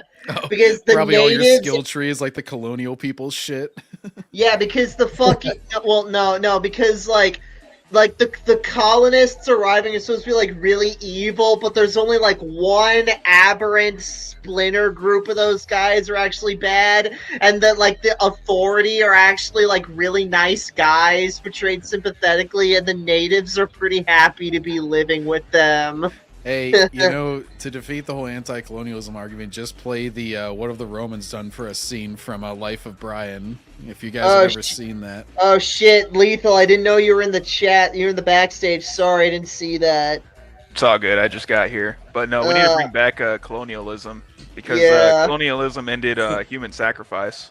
Yeah. That is true. Have you guys ever seen that in Life of Brian? Because the whole scene is like, well, what are the Romans? It's all these like Jewish liberation fronts and stuff, and they're all like slightly different names, but they go like, you know, what have the Romans ever done for us? Well, they did bring the agriculture. Well, yeah, but aside from the agriculture, they did bring those aqueducts. Oh yeah. Well, aside from the agriculture and the aqueducts, like, and they brought in advanced taxes. Yeah, they just keep like expanding the list more and more. He's just like, well, aside from this, and this, what else have the Romans done for us? And they're like, yeah. Anyway, They kind of have to, since Star Wars is mainly a literary franchise, if anything. Literary? Really? Yeah, it started as a movie franchise, but most of the content are in books, comics, and short stories. Like, even if they read the bad ones, like... Yes. What does that have to do with where the content is? I don't know. Like, he keeps just changing the subject slightly so you don't ever have to finish a conversation. It's just like, well, it's mostly literary. Well, yeah, but there's bad ones. The bad potatoes. Yeah. I mean, that's just, I just think that's unfair to the newer and average fans. Oh, well, the newer fans can still go back and read the books. Like, I don't know why. Not really. What do you mean, not really? Like, I mean, most of the stuff from Legends aren't really available. Like expanded. They are. You can still, you can buy them online. You can buy them used bookstores and pawn shops. You can buy them. Yeah. A bunch of the books are on goddamn YouTube for free. Yeah, the audiobooks. They have shitty covers now, but I mean, they still sell them. Like, how do you think I listen to the audiobooks? I go on goddamn YouTube. Oh, so is it just me, or does the guy in the video? It sounds like sounds like Cairo Dre, if you remember. I don't know who that is. Really, he was the guy who made the Backseater is my favorite locale video. Oh yeah, Kiryu Dre. Yeah, no, that guy had like an Indian accent or some shit. Yeah. Anyway. Well, you know, Kino, I saw. It's funny. I rediscovered him by Ant was trashing on him, and then I clicked on the link of who he was bad talking because I usually figure that's a good content creator then, and I'm like, oh, this video is really on point. Like I hadn't heard you. He's like, well, we've been on stream together. I'm like, oh, well, I'm a dick, but now we have a funny story for next time we're on stream together. Yeah. Anyway. Universe, and yes, there is available. I was literally down in Texas, and I bought over $200 worth of books. You just could be, you just could be like getting them just because like they're called just because like. So now he has the gall to basically say. So now he has the gall to basically say, I didn't buy them because I liked them, but no, I bought them because I wanted to own them or whatever the hell. I mean, you just got them to get them, I guess. Yeah, I just got them to get them. That's how I get my potatoes. I just gotta get them to get them. Backseat, we all know you only bought the books to display them on your shelf behind you whenever you're doing YouTube. You're always showing off all your fucking books. You're always showing off your books. Oh wait, no, that's Ant who has a bunch of bullshit books he's never read that are on his shelf behind him. Yep. They were actually making fun of that on the EFAP I was listening to as well. They were like kept pausing and looking at all his fucking books. They're like, so he's never read that one. I know that because everybody has that book and never reads it. And then they're like, oh, there's a little devil Pikachu there. Yeah. Anyway. Like, you're not actually interested. You're not just buying them because you're actually interested in reading them. Like, you're just buying them just because they're popular. I literally just finished reading Splinters of the Mind's Eye, and I'm currently working on a review for it. Boom. So yeah, the review is still coming. I just haven't made any progress, but it's about ready to finish. Christmas I just need to do coming. like it's coming. Yes, winter is coming. Yes. So am I. And even then, I grew up reading most of them, and I want to reread them again. It's like, who the heck are you to say, like, oh, you're just collecting them just cuz? Exactly, like, it's like Friendly Dark. What? I thought I heard so. Like, I just assumed. Travel can. Damn idiot. Fat Fuck Asian off, woman, bi- what the fuck? Oh, Fuck God, off, bitch. We're trying to do a damn Those don't stream exist. here. God. Anyway. I know, it's really Basically, hard. She had to eat all the fucking rice patties. Jesus. Yeah. That Solar, that pick of me looks badass. In Yeah. the English dub, she's like, let me just eat all these donuts as she has rice balls. She's like, nom, nom, Yeah. nom. Anyway. Basically, what I'm getting at, what you're trying to say, is that you're basically saying we should just make things super easier for the casuals, when all the casuals do is just dilute the fan base. How do they dilute it then? They dilute the fan base by making everything too overly simplistic. Well, how do you know? Well, how do you know they make it over simplistic? Like Because- Andor, because- like because Andor, The you're like, very was action that like, you just- view I just- reading the actual stories as some sort of chore, but you still want to get in on it the easy way, it shows that you're going to dilute the fan base. And by dilute the fan base, I think it basically means like you have a bunch of people who aren't actually into the stories, who either have the most shallow understanding of it and just want to be part of the group. They just want to it's just a, how do you do, fellow Star Wars fans? Like, they want to be one of those fucking, what was the actor that, from that meme? Steve Buscemi? Yeah, they want to be fucking Steve Buscemi, only it's all at a Star Wars convention. Yeah, It's either, or maybe it's some hot chick who just wants to grift off all the nerds. Maybe it's some fucking nerd who never had any friends who just wants to be like, I'm a big Star Wars. That's more the J.I.A. Cub. There's all sorts of people who just want to get into it for the wrong reasons. You don't need them. You should not always aim for more people, because you want to aim for the right people. Yeah. Kind of like whenever they were getting on Backseat, or I forget if it was during this or the one that Ant jumped on, where they're just like, oh, don't you want to expand to more fans? And I was just like, not necessarily. I don't want to have a bunch of fake people that I have to act fake around all the time, and I've got to like live a fucking lie to even get subscribers. Like, no, I'd rather have 100 honest fans than 1 million like fake fans. Yeah. Oh my god. Anyways, hang on. Yeah, anyways, moving on. I just think it's a brilliant series, like in general, like. Because you're basically saying we need to we need to dumb things down for the sake of them, to make sure they don't get lost. When I'm saying that if they want to get into this, they should. Well, if they're gonna get into this and they're overwhelmed by the amount of material, that's a problem with them. Okay. That's a them problem. Plus continuity. Problem with them. Continuity and lore. It does make for a richer story. Like, One Piece would not be nearly as good if you could just jump in at any arc and be completely fine. Like, the reason it's a good long form story is because it builds upon itself and it uses it to make even richer, even better moments. I won't be too specific, but there's a fucking reunion of sorts that takes place, like, I forget, I was watching the anime, it was probably 300 to 350 episodes apart, where you even get a hint of a relationship with a former character, and it hits so fucking hard, because it was just like, oh shit, like, it's that guy, and it's all built, and they always say, like, once you start talking about one piece of it, you start talking about everything, because it's all so interwoven, so interconnected, and it naturally builds upon itself over time. And it's the same thing with even individual properties like Final Fantasy VII or something. If you can just jump in at part 3 of the remake, that wouldn't be as good. Like, obviously you should in the original game, it's all one part, obviously, and it's like a 60-hour story or whatever, and it's like, it's better for that. Like, that you could go, oh, make it 20 hours, make it more accessible, and just skip all that. No. You're robbing yourself, and I don't want super simplistic stories that are just made to just like jump in, jump out all the time. All you get then is a super shallow story, and it's not worth it. Yeah, straight up. If you want that, then watch some super shallow shit. It's out there. It's fine. You can watch kids programming or whatever, or just like episodic content. That's fine. It can be good too, like Twilight Zone or something, anthology series, whatever. But don't ask all this other shit to morph into that, because you can't be bothered to follow along. Yeah.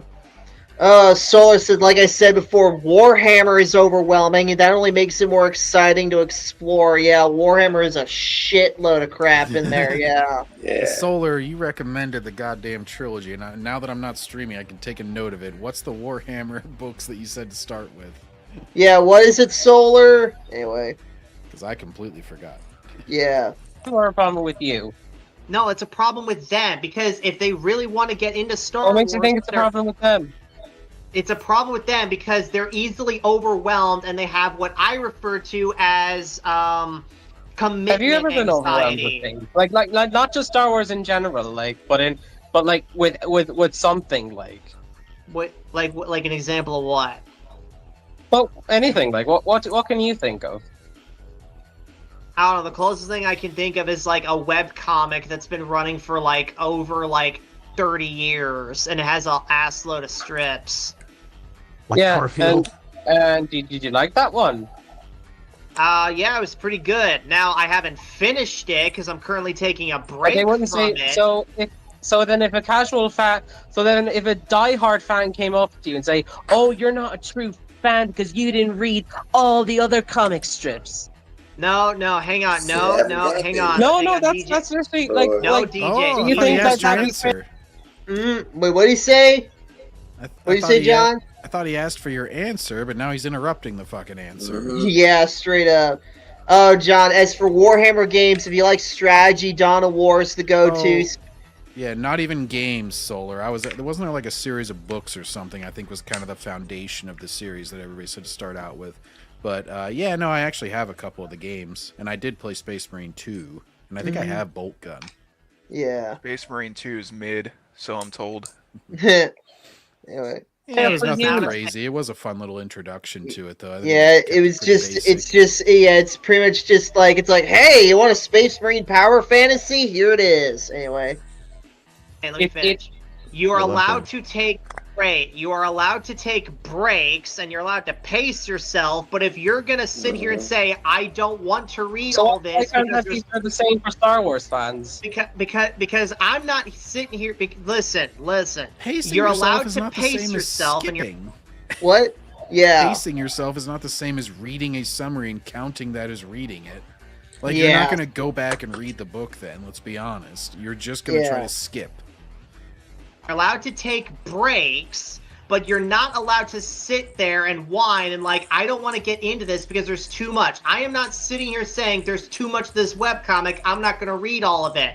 I am going to work. They don't want to read the bad stories, and they only just let him finish. What bad? Yeah, no, sorry. If they don't want to read the bad stories, well, that's a them problem. Like, what bad stories are you talking about?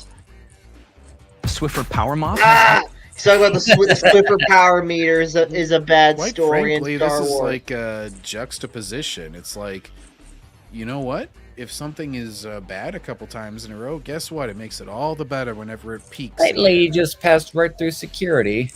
Yeah. Yeah, well, DEI hire at security or something. The Horus Heresy is a massive. The Horus Heresy is a massive book series. It's like the Silmarillion, but with 60 books. I haven't read those. Maybe a lighter read, more beginner-friendly, could be the Tome of Fire series.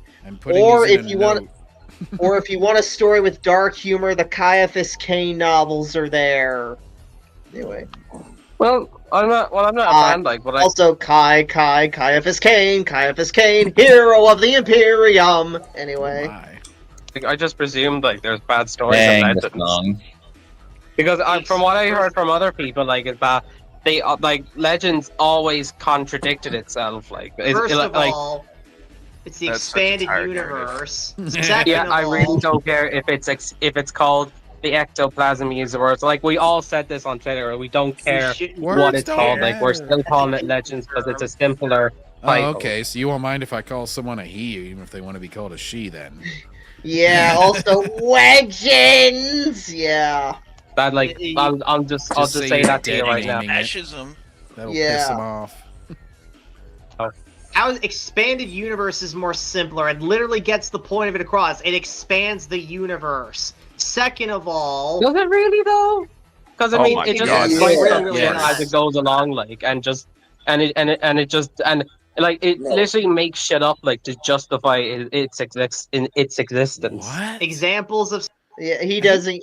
He's talking about the Disney Star Wars novels. He must have read those because Yeah. those things are fucking filler. Those things get nothing done because they're so afraid of not being able to make a show about it in the future that they just take the policy of like we're a filler arc essentially.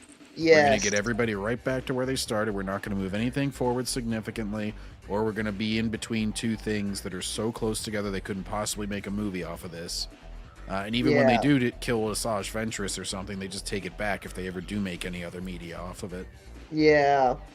Solar says for comics you can read Blood Quest or Lone Wolves if you want to get into the Blood Angels or the Space Wolves. Space vampires and space Vikings. I feel like I'm watching Dragon Ball Z Abridged right now. They're just like, no, my space armor. I'm from Space Australia. Go Space Broncos. Yeah. Anyway. Stuff it makes get up. You're from space. Yeah. I think I don't really think of it because I don't really. Okay, so he says that the Expanders just makes a whole bunch of shit up, and he's like, "Oh, I can't think of anything actually made up." Oh my god! It's like how they always say everything's garbage except for the Thrawn trilogy because they never actually read anything, or they might have read one book. I know some casuals read Death Troopers, which I actually enjoyed. I really enjoyed Death Troopers. Yeah, I thought it was great. I probably thought I would. That well. Yeah. Keep that much. Because you can't. Okay. Also, in regards to it contradicting itself, you know what the expanded universe did that Disney doesn't? It patches those contradictions up. Yeah, and Clone Wars does it too. No, it doesn't. Oh, Clone Wars does not Wars patch makes anything new up. ones. Yeah. What are you talking about, Clone Wars bro? literally makes everything worse. Yeah. Clone Wars literally fucked the canon. Like, it took a huge wrecking ball to it. Yeah. And as I said, go ahead. It fucked my favorite story. That's for sure. Which We one? never Which got one was that? never got that final Imperial Commando novel. Thanks Yeah. to Dave Filoni. Yeah. Well, it's like if I just watch the movies, there are infinitely less plot holes than if I watch Clone Wars, which just creates a gajillion plot holes, contradictions, and just loose ends that make no fucking sense. Like, think of how many times Order 66 was spoiled because of the fucking Clone Wars TV series. Yeah. Yeah. Not to mention that they like see Grievous 3 times in that series. Anakin and Obi-Wan. Even though he's like, oh, hey, you're shorter than I expected, or something like that. Oh, yeah. And then Count Dooku, yeah, where they're like, Yeah. you know, it's supposed to be the last time we met was like years ago, and this time he's like, oh, the last time we met like 3 weeks ago. Yeah. Yeah. Solar says they started reading Hard Contact. I'm loving the Republic Commando books so far. Indeed, yeah. 2003 Clone Wars is goated, yes, for both continuity and just the animation and quality of the work, especially compared to Filoni. That's called fucking economy of storytelling. You can take 5-minute stories and get infinitely more out of them than 7 seasons of his CG trash. Yeah. And not to mention little dialogue, like mostly action. Yep. Tartakovsky knows how to do things without having the characters just repeat the fucking plot points and their characters out loud several times. Mm-hmm. Exactly. Well, it adds context to the prequels. No, it This guy does this guess annoying what? fucking high-pitched voice every time. Every time he has to disagree with something. Oh, I don't know. He's Yeah. acting like he's got a point every single time. Like he does. Oh, that's context. No, it doesn't, bro. It's just that it's like if Ahsoka existed the whole time, where the fuck was she during Revenge of the Sith? Where the fuck was she during the OT? Should have been killed off. And the Clone Wars multimedia project already did that. Well, can you share examples? Here, yeah. Like yeah, honestly, like, I think the animated show gave a lot of breathing room and gave a lot of time to have Anakin go to the dark side. Like, read the Republic comics. It literally runs all the way. He's just talking about more content. It's not showing him gradually going to the dark side. It's just like, you know, you get random little bits of that, but it's not like over the continuity he gradually gets darker. He just even whenever season 7 came out and they had the chance to, like, you know, it's years later, you can, you know, make improvements if you need to. It's like the Snyder cut where, you know, you can take it as a second draft kind of deal and see what everybody didn't like. But they still had Anakin acting pretty amicable and stuff in his little part in that before he, like, sends Ahsoka off. Like, it's not, they did not have a character arc for Anakin in that series. It was just random little spikes where they're like, oh, they showed the dark. It was a fucking soy jack moment. They're like, oh, dark side soy. He punched that guy. He made an angry face, guys. Whoa. I think in reality, the show just cheapened the prequels of anything. Like, the only reason why he's even mentioning it is because he didn't have to crack open a book. Like, it's just waiting to digest something on screen. That's all. Yeah, I bring that up later. Actually, yeah. Also, I didn't say it earlier, but hail to him. Anyway, I don't really feel like it. Why? Well, that's your fault. Like, let me ask you this: why do you not feel like reading a comic book? I have more important things to do in my life. Okay, so you're just lazy then. Dude, it takes fucking as long to read the comic probably as it would to read some wiki or watch like a 60-minute video essay on it. Like, comics don't take that long to read. They're a visual book. Like, some people aren't visuals. They can't put what they read on the page into their brain. You know, he's probably just blind. That's what he is. I don't know. Well, if he's blind, how is Evan? Evan, if he's blind, how is he using a computer? No, let me phrase that. He is blind to good media. Yeah, he's blind, like you would I was say. trying a dark to be side metaphorical. Yeah, it's not literal. It's like, oh, you are blind to his machinations. Well, I just think that, you know, not saying I have better things to do than reading comics. Like, reading comics is a little bit more low effort because of, like, the visuals. I mean, not disrespecting comics, but I'm just saying, like, you don't have to, you know, read, like, an in-depth novel, like, bunch of words on a page, at least. And comics can be pretty fast-paced as well. Yeah. It's as I said earlier, like, this dude, along with all those other dudes I was talking about earlier, they pretty much have commitment bias, or commitment anxiety, Anyway, what's more important? What are you busy with? Okay, and read it when you get out of college. Then. Not really, since I'm out late. You got a ton of time during college. That's some bullshit. Yeah. I'll give you a ton of time to goof off and do other things. That's what campuses are for. I had way more time during college than I did during high school and middle school. You know why? I scheduled all my classes on Tuesdays and Thursdays and had 4-day weekends every time to just do whatever the fuck I wanted. Anyway. Want to have my sleep? Hang on, go back. Okay. And then you wake up at 4 a.m. and you write the essay. Out of college then. Not really, since I'm out late. I don't really want to since I'm out late. So, like, doing what? He's at his furry conventions. He's dressing up as a dog and humping other dudes. Yeah, I was gonna say he definitely ain't at the club picking up girls. I can tell you that much. Have my sleep, so yeah. And I also gotta sleep. Yeah. He walks up to like the hairiest looking fuckers he can find in the club, and he just starts like trying to feel their neck hair. He's like, oh, starts making noises. All the women. He's getting kicked out of every bar in the college town. He's making the animal noises again. Sorry, buddy. They're kicking him out. He's like, they're like, stop doing that, or we're going to fucking tase you. Yeah. We'll tase you like Hassan Piker, yeah. Oh god. Shocking. Fucked up, dog. That's like nobody's shocked at that notion, except for Kaya, obviously. Yeah. That's more of a you problem, really. My guy, you do realize that you can still read more comics. of a you problem that I can't consume your media in the way that I want to. Yeah, and it's your you're the one trying to get in the house. This is the meme where it's like, we want to be in that thing, and then they're like, oh, you're not part of this thing anymore. So then you move to the new thing, and they're like, we want to be in your new thing now too. But it's your problem. Yeah, straight up. And sleep at night. You know that, right? Team Old Spice.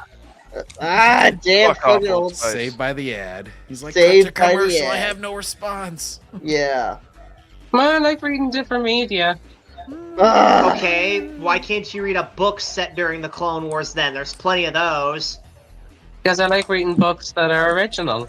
Oh my god. Okay, well there's plenty of Star Wars books that are original and aren't just like rehashes of the There's movies. plenty of Star Wars books that are original. Like it's not Star Wars that I'm all into. Like I'm into like other Okay, you literary admitted books. it. You're not into Star Wars. Yeah, Great. it's Move like, on to something else. I won't read a Star Wars comic, I won't read a Star Wars book, but I will watch a Star Wars cartoon, though, but I'm not into Star Wars, though. Episode 7 is a rip. Oh, Yeah, that's more of a repeat than anything in the EU, probably. yeah. Episode 7's a rip off of the original trilogy, and from what I heard, the 8 and 9 were like, well, I guess there's a bit of Dark Empire and like Legacy of the Force in there.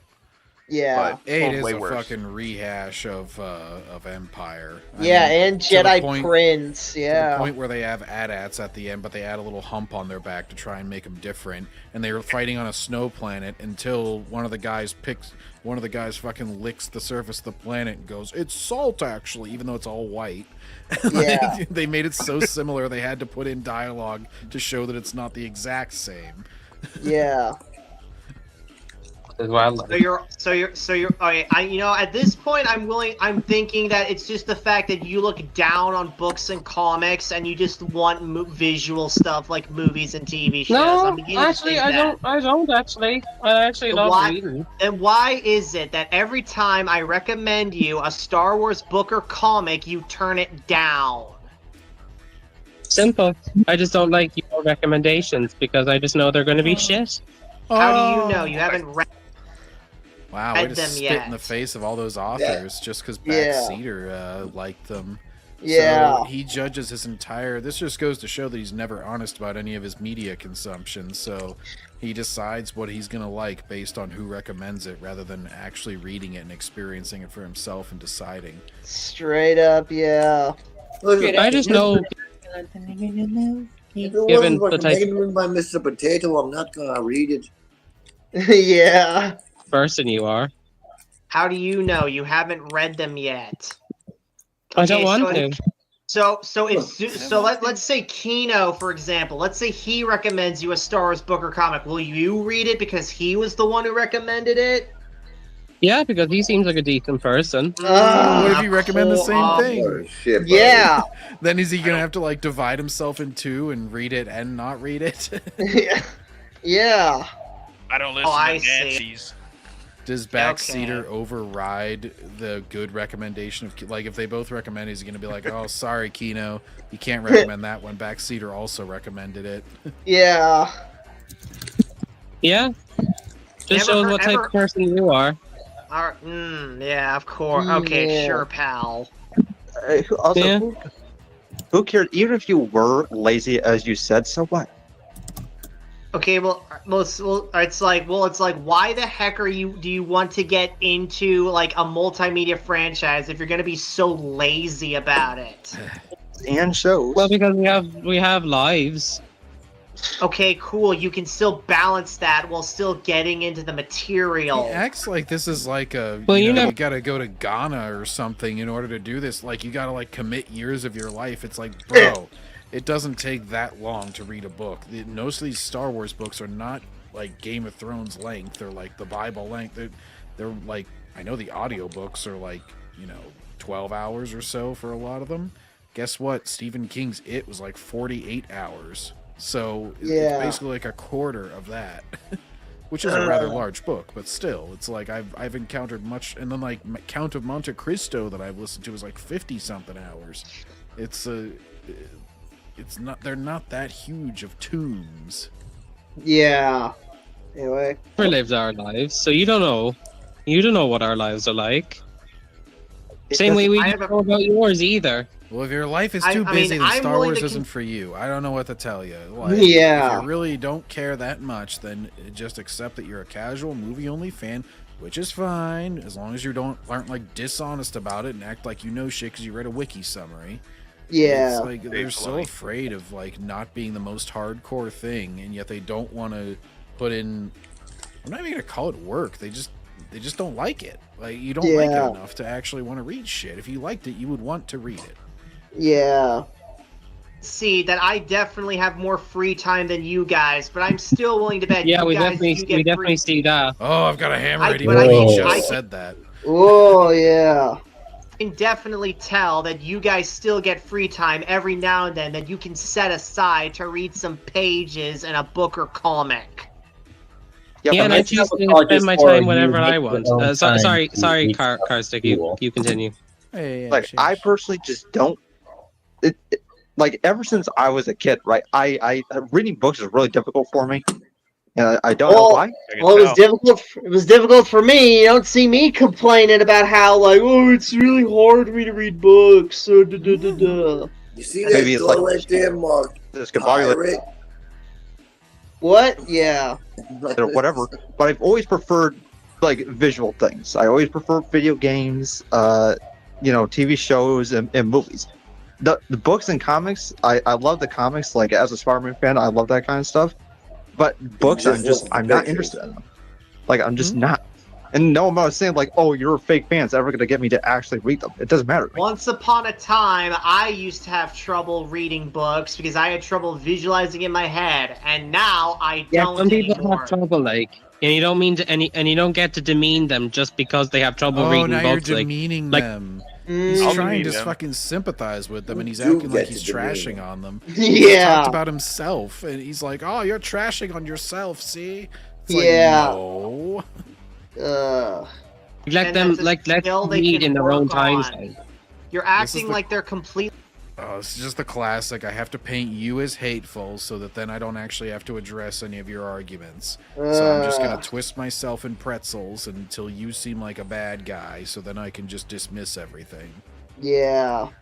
Really helpless, and they can't possibly overcome this. Well, they're not helpless. Like, but you giving them shit for not reading, like, is definitely not helping them. Like, I give them shit because they refuse to better themselves. Look, I can. No, you give them shit because you think it's funny. Like, It's funny to give them shit, but I mainly give them shit so they can better themselves. Peer pressure. You're not interested in them bettering themselves. You just want to act like an edgelord. Like, it's honestly just ever heard the concept of tough love? Oh, you? Oh my god! If you consider that love, like, you're that delusional. Oh, you ignored the tough part. Well, tough. Yeah, love. I don't care about books. If you can explain to me, articulate in a deep philosophical way why I should read a Star Wars book. Why is it? Yeah, apparently I need to get all fucking Socrates to explain why you should read Star Wars books now. God. Yeah. These guys are obsessed with not reading.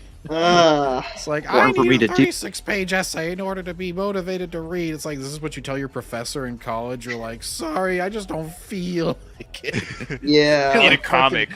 They're like fucking SpongeBob, and then he like, nah, I don't really feel like it. I use that fuck ton, yeah. Well, the other problem with the whole visual learner aspect is the fact that you even pointed out comics to them, and he said he reads comics, but then they just completely forgot about that, I guess. Yeah. You so? Because I don't think he can come up with a reason. Expands on the lore. It allows the characters to do more things outside the movies, do things that can't simply be done in the movies for whatever reason. Furthers the story in a lot of ways. Basically, the whole 9 yards. Well, what if I just like what I get from the TV shows and movies?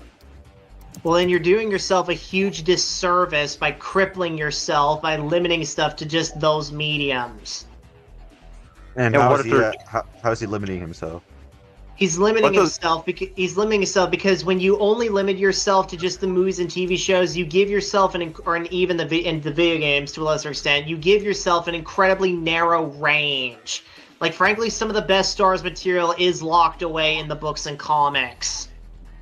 Like, there's no reason for you to just not sit down. Like, if you like something enough, you will sit down and you will just read it. So you're saying that the movies, TV shows, and video games are a very narrow, like, view of or narrow art form for Star Wars. It gives you a very narrow insight into the universe. And what's wrong with that? Does it though?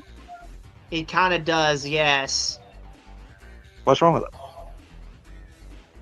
Imagine being able to build any. Oh my god. Oh, I'll tell you what's wrong with this video. There's too many ads on it. How about that? Anyway. Well, I mean, you're not getting the full picture of the expanded universe then. What if the expanded material is pretty much useless? Well, how is it useless? How do you know since you haven't read it? Well, what if like there's just information that just no one cares like? Like about what? I don't know. You give me an example. No. I don't know. You're the one that's saying that some of the information's useless, so you point to some information that's useless in the books then. Well, give me the information that's there, like. He just wants How the burden about of I truth send you- to be on you so bad. Yeah. A reading order. How about that? How do I avoid We can answering start anything? there. Yeah. Basically, they want to be too basic and not complex on their own education. Yeah, pretty much, Edwin. Yeah. Well, did he say that he's not gonna check it out because you recommended it, Backseater? And that's think the that's gonna be problem. So productive. now he's acting like he's like the authority on something when he hasn't read anything. He's like, oh yeah, there's all this useless information in the books, but you never said that. Yeah, here's a good example. Like somehow Palpatine returned, or how about how Rey Palpatine? Yeah, how about that? Oh, Kino, you actually have a question for you. Thoughts on Batman Arkham Knight? Okay, so basically, there's only a little bit left, and I'll skip ahead to like the exits. So I think it could do better. Hang on. Like franchise, like following Batman. But I wouldn't say it's bad. Gameplay wise, you have passed the 3-hour mark, and I maybe there's like you guys are. I'm just gonna head over to bed because Hang on. Get a load of DJ's exit from the debate here. Hang on. Solar says basically they want to live in ignorance about the depths of the universe. Imagine refusing to learn the history of your own country. Exactly. Yeah. Yeah, because Backseater does have another debate. But yeah, thank you, DJ. And it went splendidly. He's a Anyway. master debater. Yeah. Thank you, Zuma fan. Thank you, Backseater, for joining. It was supposed to be a debate about Superman, only for it to become a debate about Star Wars. And you can blame Jody the pedo for that. Oh, you're a pedo still. Wow. Yeah, apparently he called me Jody, even though my name's fucking Joey. But anyway. I think you put Joey in your like handles and shit, and they're still trying to use it as an own. Yeah, straight up. Anyway, that was a nice diversion. Anyway, let's get back to real shit here. This is so insane that you went down this road. Alright, see you, Lethal. See ya. Because you're a narcissist, and you knew full well this was the case, and you still went down that road because you really thought people were so stupid they wouldn't be able to look this stuff up and find out what he really thought. Because you're a narcissist. Narcissists always think everyone else around them is stupid and they're the smart ones. This is unbelievable. This is even crazier than I thought. Unbelievable. I'm not even close to being done, you guys. The amount of quotes are just nuts. This question was selected from the Furry Conflict poll. It says, how much does the expanded universe influence the movies? Okay, this is from Mark Xavier's 2003 book. It's a report, I should say. It's based on the Q&A session with George Lucas. And that occurred at the University of South Carolina in 2003 in November. Okay? So the question selected was, how much does the expanded universe influence the movies? As I asked him, Lucas leaned back a moment and said to me, get ready, OG, get ready. Very little. When he first had agreed to let people write expanded universe books, he had said, I'm not going to read them, and it was a different universe, as we've now established, and that he wanted to keep away from the time period of his saga. He jokingly complained, however, that now when he writes a script, he has to look through an encyclopedia to make sure that a name he comes up with doesn't come too close to something in the EU. He loved the EU, guys. EU is his canon. He never read it, never cared, but boy, he's sure it's his canon, and if you don't believe that, you're dumb, and you need to follow the Gatekeepers Alliance so that you're not a dummy, because they're the smart ones. Writing a book is hard. I haven't said anything that it contradicts it at all, so I'm still waiting. Yeah. Also, hang on, real quick. Also, since it just got done here, hang on. Do you know what the Gatekeepers Alliance did today? Do you? They posted another list about who's allowed in their precious little circle. They make me so mad I can taste metal in my helmet. I hate them. I can't.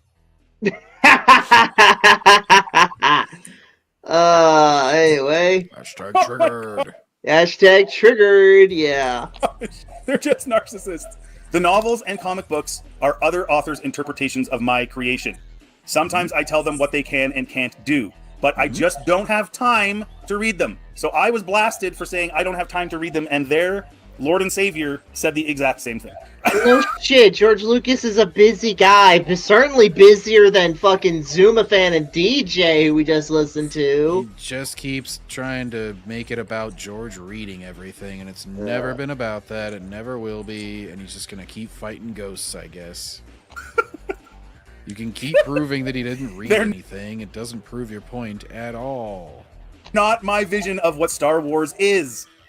I was called a liar by these people for saying that George Lucas didn't really view the EU as anything. He authorized it, but he didn't endorse it. And I was called a liar. But you're a liar! Boy, oh boy, folks, when life slaps you across the face, this is what it looks like if you're one of those people. But this is an interview with George Lucas in special editions. When he's asked about the novels, this is 2004, so we're working our way up. When asked about the novels and whatnot, he simply says, talking about the EU, the novels and whatnot, those are another author's interpretation of what I have created. Do I need to repeat myself, United Spacer guy and purist? Do I need to repeat that for you, or did you hear what he said? Those are another author's interpretation of what I've created, and not to be taken seriously as far as what is really going on in the Star Wars world. So that interview with Kathleen Kennedy and what he says there, saying, oh, we have all these novels and stuff, you think that means that everything else he said is just a total lie, and that he was super into the EU that he never read and never cared. Like, it's I mean, insanity. It's well, no, insanity. he's pretty clearly Then in talking about 2005, the novelizations of the movies and shit in that one. Like, it's a different interpretation of what I made. He didn't... Yeah, he made the movies and shit, and then they made a different interpretation. It's not that hard to understand, dude. He's being interviewed by Starlog, and they say, the Star Wars universe is so large and diverse. Do you ever find yourself confused by the subsidiary material that's in the novels, comics, and other offshoots? I don't read that stuff. I haven't read any of the novels. I don't know anything about that world. So these Gatekeepers Alliance are telling Star Wars fans that if they don't know everything about the EU, they're fake fans. George says, I don't know anything about that world, and he's the creator of Star Wars and the person that they worship and the person that they think thought the EU was canon. So actually, if you have never read an EU book, you are closer to George Lucas than you are to these people that claim you're a fake fan. Oh, man. You know, I lied. I said I wouldn't enjoy doing this. I am enjoying this because they've been talking smack about me for a long time. I don't know anything about that world. That's a different world than my world. When I said other people could make their own Star Wars stories, we decided that, like Star Trek, we would have two universes. My universe and then this other one. You're just going to keep reiterating the same point that doesn't prove anything, like ad infinitum. Like, it's getting a little boring here, dude. Come up with a different type of quote. You would only need one of these if they actually disproved anything. Universe as consistent with mine as possible, but obviously they get enthusiastic and want to go off in other directions. In other words, he did not endorse everything in the EU. Okay, can you just move on now and stop calling everybody fake fans that isn't a big huge fan of the EU like you are? It's cool if you are. There's nothing wrong with that. There's nothing wrong with that. They go off in other directions. What does that mean? That means the argument is at least nuanced to a degree. Where I can tell he's losing his sanity as he records more shit of himself reading. Does everybody agree with me yet? Everybody has to agree with me. Yeah. Things like Han and Leia having kids, he's probably okay with. We're gonna get into that too. But there's other things he's not okay with, like Palpatine coming down. I am a real fan, Doctor. Yeah. Do you know what the Gatekeepers Alliance did today? Do you? They posted another list about who's allowed in their precious little circle. They make me so mad I can taste metal in my helmet. I hate them. I can't. Okay, Luke getting married, okay? Like, so, in other words, what he's saying in his interview with Kathleen Kennedy is, you have this stuff to draw off. I also might draw off of it. I reserve the right to. It's under my company. But I'm not necessarily going to because I don't know anything about it. And if I want to know about it, I'll look into it. Because it's there. But that's it. It's just there. 2023, George Lucas said the movies are gospel, everything else is gossip. It's a pretty famous quote. Okay, then in 2005, he's being interviewed by MTV. So if we'll never see it on screen, what does happen to Princess Leia and Han Solo after they fall in love? And of course, we know there's EU stories about that. He says Han and Leia probably did get married. Probably did. In other words, yeah, sure. You know, Han and Leia probably did get married. Lucas conceded. They settled down. She became a senator, and they got a nice little house with a white picket fence. Han Solo was out there cooking burgers on the grill. Is that a movie? I don't think so. That's George Lucas, May 2005, MTV interview. But they like put the stories of Han and Leia on this like massive pedestal, and then use George's name to say that they're canon. And he's like, oh, he's cooking burgers on the grill. Is that a movie? I don't think so. Like, you know what I mean? It's so funny because like, and they'll call people grifters, but like their whole thing is like the biggest lying, faulty grift of all time. The worst. It's way worse than the Shills even. It's worse than the Shills because at least the Shills just gobble up everything and say everything's amazing. Hashtag shield trooper. Yeah, pretty much. Shield trooper's become. Yeah, he's shield trooper at this point. Yeah. You know what? The shills are great. You know what? I'd suck a shill's cock. That's how much I like them. Hello there, Kyle Katarn here. I will happily let you suck my cock, script trooper. Kyle Katarn here. And then Well, I Molly's feel like, that's gonna be Backseater's next Sora clip. This is what you made me do. Glug glug glug glug. Solar's. Oh my God, Solar! No, get some help, Solar! No. Take some Tylenol. Anyway. And you know they're not compromising. This is total compromise. I mean, is it possible that some of the shows really hate Disney Star Wars and they're just saying they love it? I guess that's a grift. But these guys, their whole entire identity is based on a lie, and then they're using George Lucas to purport said lie.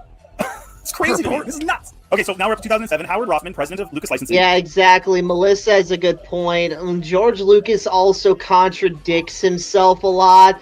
Like, if you ask him a question and then ask him that same question like 5 years later, he'll give you different answers. Mm-hmm. So, like, you really just kind of have to, like, find the middle. So, he's not really 100% reliable on his own thoughts. Yeah. Well, you know, he's a weird dude. He's old, he's worn out, like he's old, he's worn out. Like I mentioned earlier, he's a fuddy-duddy. Even back when he was young, he was a bit of a fuddy-duddy. So you kind of have to just take George on his actions rather than his words. Like he never, as Backseater said, if you asked him the same question 5 years apart, he'll give you a different answer. Exactly, yeah. Anyway. In charge of the EU, tries to be consistent, but sometimes he goes off on tangents, and it's hard to hold him back. This is what George is saying. He once said to me that there are two Star Trek universes. There's the TV show, and then there's all the spin-offs. He said that these were completely different and didn't have anything to do with each other. So I said, go ahead. So I've had these arguments with these people that George was heavily involved and was there all the time. And here's Howard Rothman, who's in charge of the EU, and he has to convince George that it's okay to have these other stories because, listen, they're not part of the same universe. They're completely different. It's okay, George, don't worry about it. Let's do this. No one's going to view these as part of your 6 films or your canon. They're just fun outside stories. What's wrong with that? And then George said, okay, go ahead. Oh boy. Okay, and now this is 2008. Well, if George just said go ahead, then why'd he say shit like don't cover these years? I want to set the prequels in. Don't make stories about Anakin's father, etc. Don't make stories about the Clone Wars yet, because I want to do that. Why'd he say all that then? If he really just said, you know what, fuck it, yeah, go ahead, go hog wild, do whatever bullshit you want. Why? Oh, you think that disproves all my precious quotes about him not reading all the books, Backseater? You know he didn't read all the books. Yeah. Anyway. And now there have been novels about the events after Episode 6, which isn't at all what I would have done with it. That's his canon, bro. It isn't at all what I would have done with it. That's George Lucas's canon. The Star Wars story is really the tragedy of Darth Vader. That is the story. Once Vader dies, he's going to come back to life. The Emperor doesn't. It's the same exact thing every time. Yeah. He starts off with a little giggle and then he goes, yeah. Get cloned, and Luke doesn't get married. That's because it's canon, guys. That's the EU's canon, bro.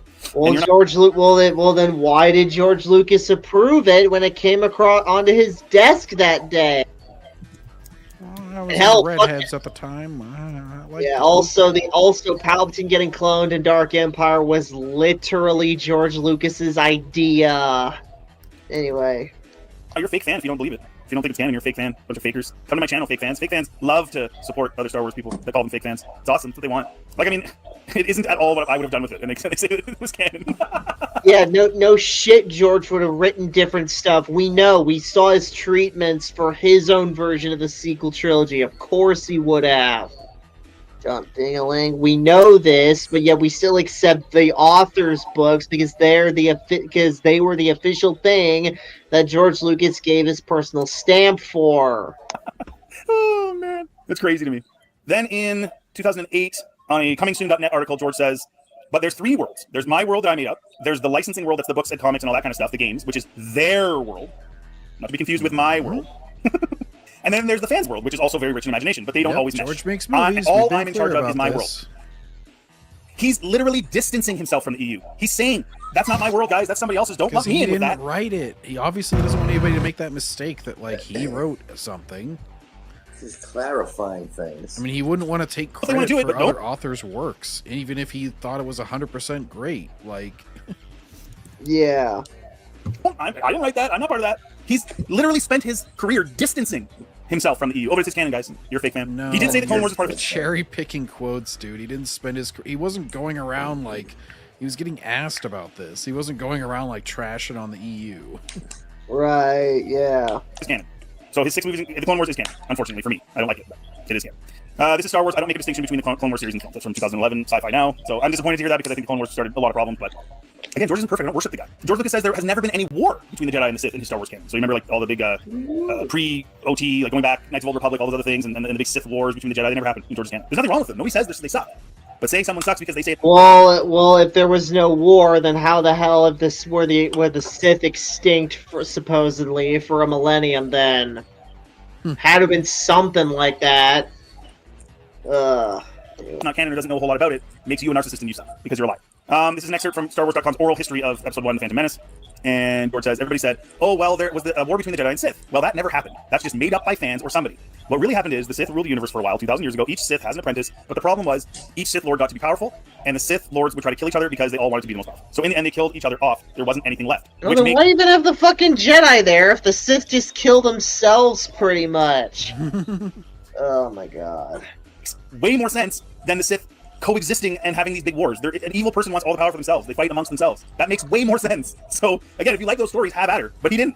He's saying it doesn't make sense essentially. But anyway, there's a whole matrix of backstory that has never really come out. It's really just history that I gathered up along the way.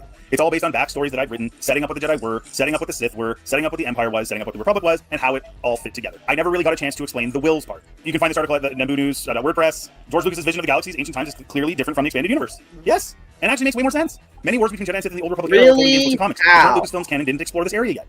Like, guys, what are you talking about? Guys. And the thing too is, like, why can't you just have fun and just enjoy the EU? Like, why does it have? What, John? Guys, come on. Come on, man.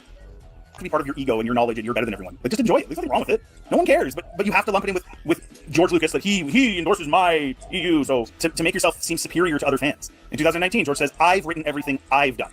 And so, guys, there it is. Those are the George quotes. And so there's the proof in the pudding. So go ahead, you guys, make your videos, call people shills, call people None of writers those that are totally on your side. Yeah. Now, Script Trooper, now what you got to do now is they got to find all the quotes where George Lucas says, yes, they are canon. Like, oh, yeah, the story's about the father, the children, the grandchildren. And, oh, yeah, we have tons of books and comics and whatnot. Now you have to explain, now you have to debunk those quotes and show, oh, no, he doesn't think it's canon. Uh-oh, can't do that. Yep, can't do that, no. Disney Star Wars, but just don't worship the EU. Because guess what? Neither does George. We're actually way more in line with George than you. So you can't use the name anymore. You just can't. This destroys your entire persona, online persona. So I want to get into a few other quotes from people that have had access to. Oh no! Anyway, just to kind of finish this off, I am going to quote Pablo Hidalgo because I'm not a fan of Pablo Hidalgo. I'm not a fan of the Disney Story Group whatsoever. I'm not a fan of Dave Filoni. But these guys did have access to George, and so they made their views about what they thought of the EU as it relates to George, right? So Pablo Hidalgo said in 2012, Lucas allows for an expanded universe that exists parallel to the one he directly oversees. In other words, he's just basically going off the same quotes I just read to you about George. Though these expanded universe stories may get his stamp of approval, they don't enter his canon unless they are depicted cinematically in one of his projects. Which is exactly right, because he didn't even read them. They got approval, because in his mind it was a separate thing that he will happily collect royalties off and happily allow those people to write those stories and make money off of them. He's letting people use his Star Wars stuff to make money too. It's not just his royalties. You know, so it's helping those authors too. But approval does not mean acceptance. He never read any of them, guys. He didn't read any EU books. Think about that. In the old days, George Lucas saw his universe as separate from publishing. He wasn't at all interested in it connecting. Pablo Hidalgo said that in 2016. That's true. We get that from those quotes. In 2008, from Dave Filoni, this series, Clone Wars series, at least to George, is not EU. It is part of Star Wars as he sees it, and he was quoted as such. I think if anything, there was a period where Henry Gilroy and I had to learn exactly what it took to be part of George Lucas' Star Wars and tell the Star Wars story his way. We had to learn how to look at the galaxy from his point of view and let go of some of what we considered canon after we found out the ideas were only EU. Sure, they were his ideas. Sure. Totally falls in line with George's quotes. That does not mean that what Dave Filoni has done has been good. That does not mean that Dave Filoni hasn't gone off the rails. In fact, he's gone off the rails just like the EU authors did. I hate George it earlier all, on those guys, saying that they but kind of it's would go off also canon. Yeah. Thing and wouldn't really consult or think about what I might think about it. Dave does the same thing. Disney is basically like turned into EU in a way, right? In the sense that the authors of it are going off on a tangent and not really caring really all that much about how George would have done, right? So I'm not giving Filoni any kind of kudos here. I'm just saying he's just confirming what George has already said. In 2017, he said, "For me and my." That's why they would consult with George. What is he talking about? They don't care. I don't know. Like, I guess he's like, oh, they're more interested in doing their own thing than tying into the movies or another story or something. I don't know. Here, Lucasfilm, working with George, he and I always thought the expanded universe was just that. It was an expanded universe. Basically, it's stories that are really fun and really exciting, but they're a view on Star Wars, not necessarily canon to him. In other words, there's certain aspects of it that he would like. He hasn't gone through all of them and listed them for us, but for the most part, he didn't care, he didn't read them, and they weren't part of anything. That was the way it was from the day I walked into Lucasfilm with him all through Clone Wars. Everything we worked on, he felt the Clone Wars series and his movies were what was actually the reality of it all. The game. Yeah, and his quotes confirmed that. There's this notion that everything changed when everything became... What, John? Who's this quote by? Hang on. For us, but for the most part, he didn't care, he didn't read them, and they weren't part of anything. That was the way it was from the day I walked into Lucasfilm with him all through Clone Wars. Everything we worked on, he felt the Clone Wars series and his movies were what was actually the reality of it all. The game. Yeah, and his quotes confirmed that. There's this notion that everything changed when everything became legend. I can see why people think that, but having worked with George, I can tell you that it was always very clear, and he made it very clear that the films and the TV shows were the only things that he considered canon, and that was it. And again, all of those quotes show that. So now we get to Leland Chee, and Leland Chee was the archivist for the EU, right? So now we're getting people that were directly involved. There's him and one other guy. They're directly This legit Leland Chee's bedroom. Like, does he legit sleep in that bed? I'm expecting Leland Chee to fucking have some Star Wars merch in his house, because after all, like, he actually was like a guy who loves Star Wars so much they promoted him to be an official at the company. But come on, man, this is a bit excessive, even for a man in your position. You know what I'm saying? Anyway, it doesn't look cool. It looks like a fucking storage room. Yeah, it looks like a storage room more than a bedroom. Yeah, looks more like like I used to have these neighbors that thank fuck they moved away because they were assholes. But I used to have these neighbors that were literally an entire part of their house was literally just Coca-Cola merchandise. Yeah, that sounds awesome. Yeah, I stole that shirt I was wearing yesterday. I stole that from them before they moved away. God. Back Thief Cedar. Yeah, Thief Cedar. No. If I was Thief Cedar, I'd be Black Cedar. But anyway. Yeah, I went there. Anyway. The stories themselves are written by many different authors, such as Alan Dean Foster and others, obviously. But he was the guy who they needed to kind of keep the EU continuity. I will say this, just because the EU has better continuity than Disney, and it does not mean it's canon in George's eyes. It never was. Never was. Listen to what this guy says. They called him the keeper of the holocron. Listen to what this guy says. Lucas is canon, and when I say his canon, I'm talking about what he was doing in the films and what Leland Chee also has a Twitter post he made replying to a question where he's like, the Star Wars and the holocron do not support the notion of different universes. So boom, bro, right there. That shoots your whole universe argument in the foot right there, though. Anyway. And this was the guy they hired to keep the canon straight. If he's literally saying there was no parallel universes, then, well, anyway. Clone Wars was hugely important, but what we were doing in the books really wasn't on his radar, which he said as much. Well, yeah, he was busy with Red Tails trying to get Underworld off the ground, idiot. So why are you guys turning this into a thing? A year before, he says, on Sci-Fi Wire, what George did with the films and the Clone Wars was pretty Also, much he's his saying that they're trying to turn this into a thing when their footage isn't that. They're talking about this bitch trying to like squeeze money out of her ex-husband, pretty much. Anyway. Universe. He didn't really have that much concern for what we were doing in the books and games, so the expanded universe was very much separate. So when these gatekeepers and these people say that George, authorized and he approved of all these ideas in the EU, he signed off of them. No, he didn't. He didn't have much concern for what we were doing. He just let them do it in a separate parallel universe. Then why would he have them show up on his desk waiting for his approval then? If he literally just did not care, he would not ask them to fucking do that. He would just say fuck it, print them, whatever. Ugh. What are you guys talking about? You guys are just liars, man. Straight up liars. Howard Rothman, president of Lucas Licensing, in charge of the EU. Only the movies were canon. EU was an alternate universe. That was one of my mandates when I did a spin-off publishing program. It was a sacrosanct rule that everything had to relate to each other, be consistent with each other, and be consistent with the movies, which were canon. We were pretty religious about doing that. Our biggest problem was a guy named George Lucas being he didn't buy into the spin-off fiction and the game program and all the alternate universe we were creating. He didn't buy into it. What more do you idiots need? We wanted it to be one universe. We felt strongly that that's what it needed. Done. You just keep quoting more irrelevant shit. Oh my god. Yeah, and if George Lucas and let me see what oh fuck, I lost my point here. Hang on. If it was all an alternate universe, it wasn't canon, then why the hell would Disney feel the need to decanonize it all? Like, if it was already non-canon from the get-go, then they wouldn't need to do that. Anyway. But George, as a filmmaker, didn't want to be beholden to someone else's creative vision. In other words, he'll happily see an idea in the EU and be like, oh, that might be kind of cool. Other than that, that's it. He didn't want to be beholden. So we would have very interesting skirmishes because we had a bunch of stuff that became, for the fans, pretty much canon. He's talking directly to you guys. You guys thought that, okay? Pretty much canon about what happened after Return of the Jedi, but different places in the galaxy were called lots of different things, and if he was proposing to do something in the sequels that contradicted that, we would have long debates, which usually ended with, at least after the first session, with, I don't care, this is what I'm doing. I don't care, this is what I'm doing, George said. And maybe after the fourth or fifth session, sometimes, after 4 or 5 sit-down meetings, sometimes George would say, all right, maybe we can change it this way. And this is proposing something in the prequels, and proposing things that came after Return of the Jedi. All right, maybe. After getting basically a sales job for 4 or 5 sessions, he might do something, maybe. This is now, the last quote I'll give you is from Sue Rostoni, Lucas licensing manager. This is from, managing editor, I should say, it's from 2004. And she says, George knows more about Star Wars than we do. He doesn't see the expanded universe as his Star Wars, but as ours.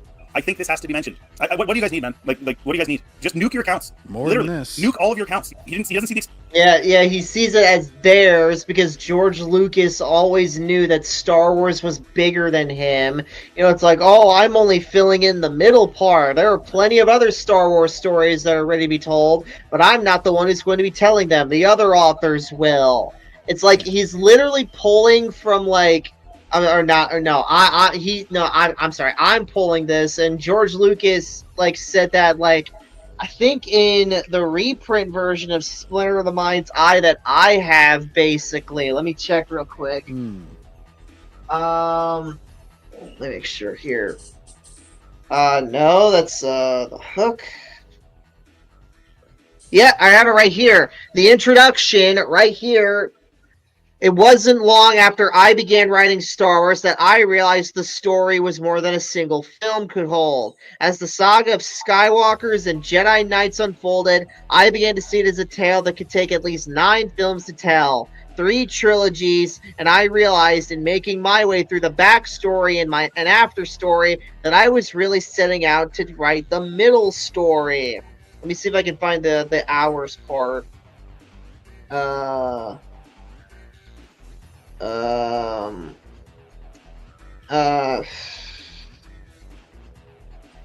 right here. So after Star Wars was released, it became apparent that my story, however many films it took to tell, was only one of thousands that could be told about the characters who inhabit its galaxy. But these were not stories that I was destined to tell. Instead, they would spring from the imagination of other writers, inspired by the glimpse of a galaxy that Star Wars provided. Today, and by the way, he wrote this when he was getting ready to write the prequels. Today, it is amazing, if unexpected, legacy of Star Wars that so many gifted writers are contributing new stories to the saga. So there you go. Anyway. Expanded universe as his Star Wars, but it's ours. Yeah, but he didn't read all of them, maybe so there. Yeah. Other places, but it's not new information as far as I remember. And that's back in 2004. It's not new information as far as I remember that he doesn't see the expanded universe as his Star Wars. Seriously, delete your channels, nuke your Twitter accounts, everything you're based on. Oh, now he wants them to delete their channels. Like, just just delete everything and go offline. Like, no, bro, no. The lie, guys. Why did you guys attack? Yeah. That's the people that were supporting the anti-Disney thing. Like, what? Morning, Pete. Coffee's on and your Uber's on its way. You know, I've been thinking.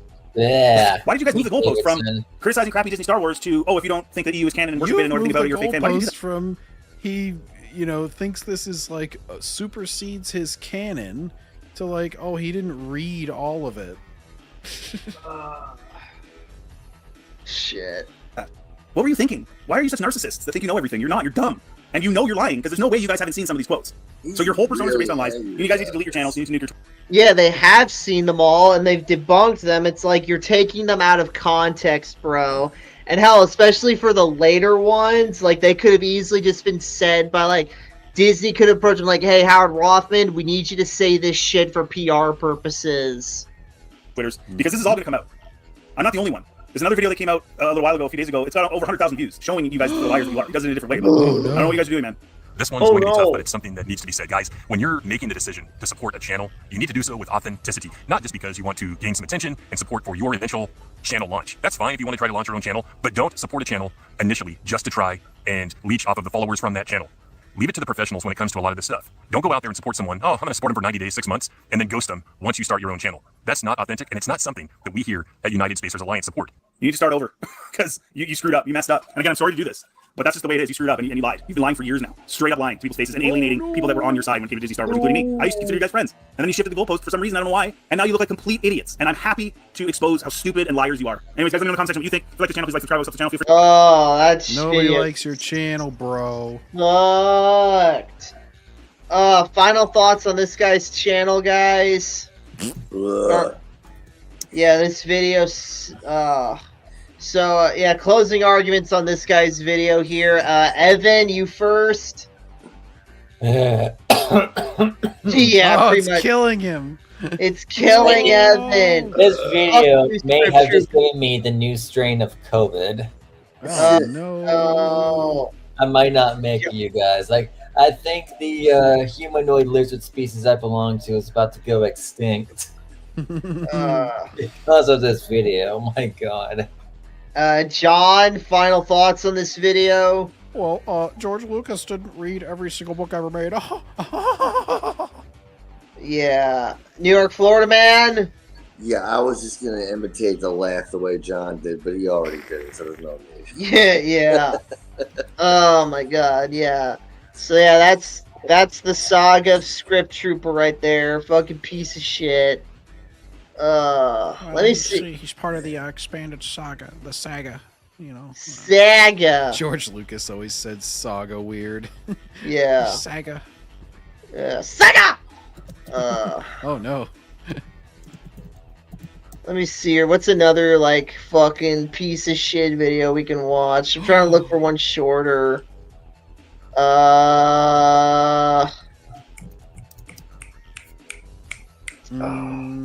How about a YouTube poop? Oh, guys, I got an idea of like motherfucker we could watch here. Hang on. So, where the hell is it? Hey. Yeah. Check out my cool Doom display. It's cool stuff, and it plays songs. Not. Nice. Nice. Yeah. Let me see here. There's a nice palette cleanser. Wasn't that cooler than his entire video? Yeah, straight up. Okay, apparently the piece of shit I wanted to watch didn't upload anything good recently. Here we go. Fuck, you piece of shit. Fuck, piece of shit. Okay, so I've never heard of this bitch until like Ant all of a sudden decided to recommend her to all his dick lickers. Wait, I think I know who you're about to refer to. Is it that one VTuber lady? I'm sorry, what? She looks Ant Dick. No. Ant recommended her to all his dick lickers here. But this bitch is named Emma Thorne, and she made a video called Elon Musk is a fake gamer girl. Well, yeah, he's a guy for once, so we can't be a gamer girl. But, oh my God, let's see what this bullshit is. Next, Musk describes Tesla Cybertruck. Upset. Shit, still have her on ×2, God damn it. Alright, here we go. Yeah, it's okay. On X, Musk described Tesla's Cybertruck as an armored personnel carrier from the future. What Blade Runner would have driven? Who's Blade Runner? He seemingly... I mean, it's obvious he's talking about, like, characters in the movie Blade Runner, my guy, so... He struggles to understand why he cannot... British or South African? I have no idea. Pick up an item when his inventory is full. It's even making the noise to be like, no, Elon, no. No doubt Musk has more important things to do with his time than wandering the wastes of Elden Ring, 2 shields in hand. Hello lovely people, my name is Emma. Welcome back to my channel, and welcome if you are new. Elon Musk is a character I find interesting, not only because he's my AI girlfriend. You pretend to be my nice AI girlfriend. Smiles warmly, trying to embody the nurturing persona of an affectionate AI companion, but because I think he portends a dark future in which the global Yeah, straight up. It's like this bitch ain't getting laid. No dude wants to fucking bang her because, as I always say, don't stick your dick in crazy. Yeah. Melissa says Tim's lying because he doesn't agree. Exactly. I disagree, so you must be lying. And yeah, just say you're dumb as fuck right at the beginning. Lol. What a Blade Runner. Yeah, exactly. Health cap is so extreme that individuals and corporations are able to take over and influence our governing bodies and dictate the lives of everyday people. No, wait, that's now. Musk wants everything. He successfully, sneakily, which I will come back to later, obtained his favorite app, probably the most socially influential social network website in existence, and the way a huge proportion of people all around the world access their news and information. He's trying to build cities for employees of his companies. I'm sure that'll be great. And not a repeat of Pullman, Illinois. When I've been reading Musk news lately, I've had the thought that it's probably more likely to be like Henry Ford's company town, people hired to peer in through the windows and make sure you're working 50 hours a week and stuff like that. The cynical part of me wonders if Musk's fascination with space is... Yeah, They're hardly working. Some tells me this bitch hasn't worked a day in her damn life, yeah. And partly to escape I those... can tell by her hands are not calloused at all. Pesky Earth laws. That's certainly how he looks at Texas. Why an interest in someone whose words and actions I find so disagreeable and exasperating? The simple answer is that I think that is a morally repugnant amount of money and power for one person to have. The reason the Twitter deal was so chaotic at the time was because there was no precedent. How much money and power are you allowed to have in your view? Oh, I don't know. She's probably... Oh, God. She has a fucking Morden statue. Get that off your shelf right now. Get his name out your fucking mouth. Yeah. He also says, get Morden that Morden figure and that N7 helmet off your shelf right now. I can already tell, you deserve to be kicked out of Mass Effect for all the bullshit you're about to say right here and now. For it. There has never been an individual with that kind of money to throw at one of the biggest and most socially influential companies in the world. It's a problem. The more time passes, the more I feel like we are heading closer and closer. I mean, if he has the money and they're willing to sell it to him, what's the issue? It sounds like a normal transaction. Called business, lady. Oh my god. So towards the kind of... Fucking Of course, communist. she has a guitar in the background. I'm willing to bet you she can't fucking play that shit. Corporate-run society that the cyberpunk genre has been warning us about. Obviously, we can't talk about Musk news without talking about this. Thank you. Bad move. Personally, I think this was a deliberate publicity stunt. I mean, he did it twice. Congrats. You don't do that by accident. Does that mean it's not a problem? No. My guess is that this was Is it not a problem? No. It's like... Of course not. Lady, you're getting all this bent out of shape over an obvious publicity stunt. Like, holy shit. Holy shit, fool. Yeah, it's like calm. It's like Denzel Washington said, like calm the fuck down. Or as my dad would say, calm your tits. Yeah, calm your tits. Yeah. crafted play to use a fascist symbol to bolster a hard right base that Musk and Trump in particular rely on, whilst giving their more Elon Musk and Donald Trump rely on a hard right base? I'm pretty sure not. They're all about that base, But that base sound like Mrs. Doubtfire, yeah. General. During my facial, yeah. Anti-woke fan base the opportunity to paint Musk a victim of online cancel culture, and you can't even just wave your arm multiple times in a well-known fascistic salute at a right-wing political event without some woke folk claiming you're a Nazi. It's crazy. It's a best of both worlds situation, right? He and his fans get to claim, no, of course it wasn't that. It was an accidental similarity. This is PC gone mad, woke cancel culture, whilst still appealing to a small... Well, no, his fan base go, haha, he trolled you. What a little bitch. and they gaslight you into thinking you're not being trolled when they continue to troll you. It's like, holy sh... Oh, and what the fuck does any of this have to do with Elon Musk being a fake gamer? Base of people who do... Yeah, they gas chamber you. I mean, gaslight you. Actually see the fascist symbol and support it. Next thing, I mentioned Twitter earlier. Twitter? Oh my god, she hasn't even gotten to the damn video game shit yet. Fuck.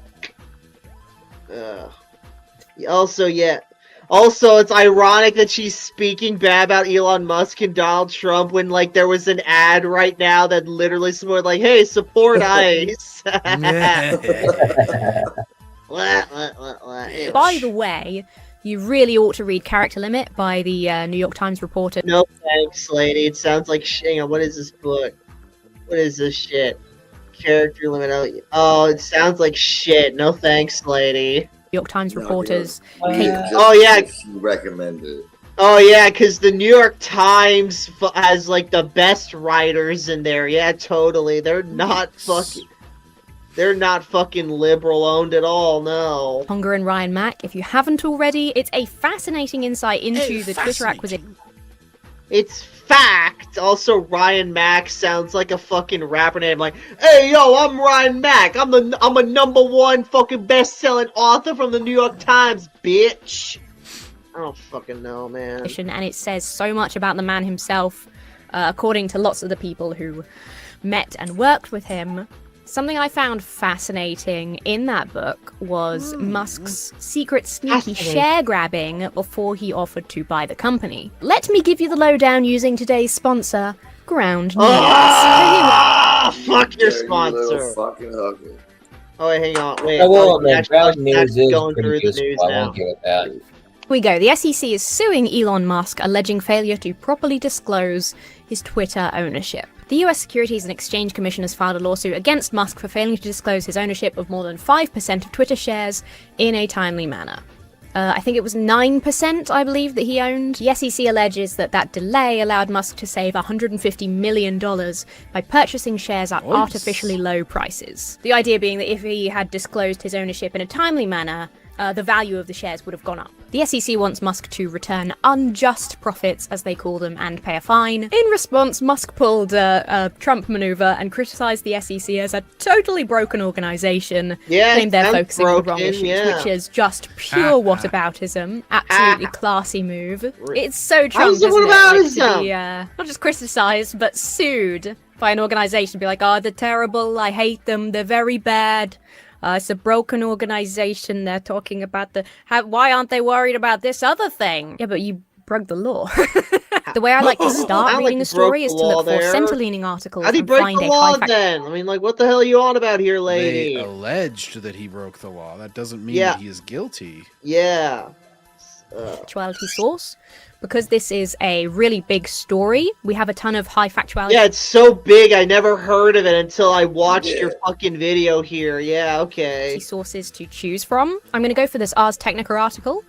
Oh, yeah, because Ars Technica totally isn't a liberal-owned website. Hellhole. No, I'm going not to at go all. to all these websites that support exactly what I say all the time. Yeah, They are the exactly. most reliable sources because they agree with me. Yeah, Ars Technica is like one step below Kotaku and Polygon and like 3 steps below Reset Era, yeah. Backseat, are you saying that Kotaku is not a reliable source and Reset Era is actually, they're very reasonable people. I mean, only a few of them call to kill people every day. I mean, yeah. it's a lot I'll more tell reasonable you- than Twitter, which is I'll literal say this, Reset Era got nothing on CBR though. Anyway. Very high factuality rating. Aw, shit. And it's center-leaning. SEC sues Elon Musk, says he cheated Twitter investors out of $150 million. Ah, I was right. Phew.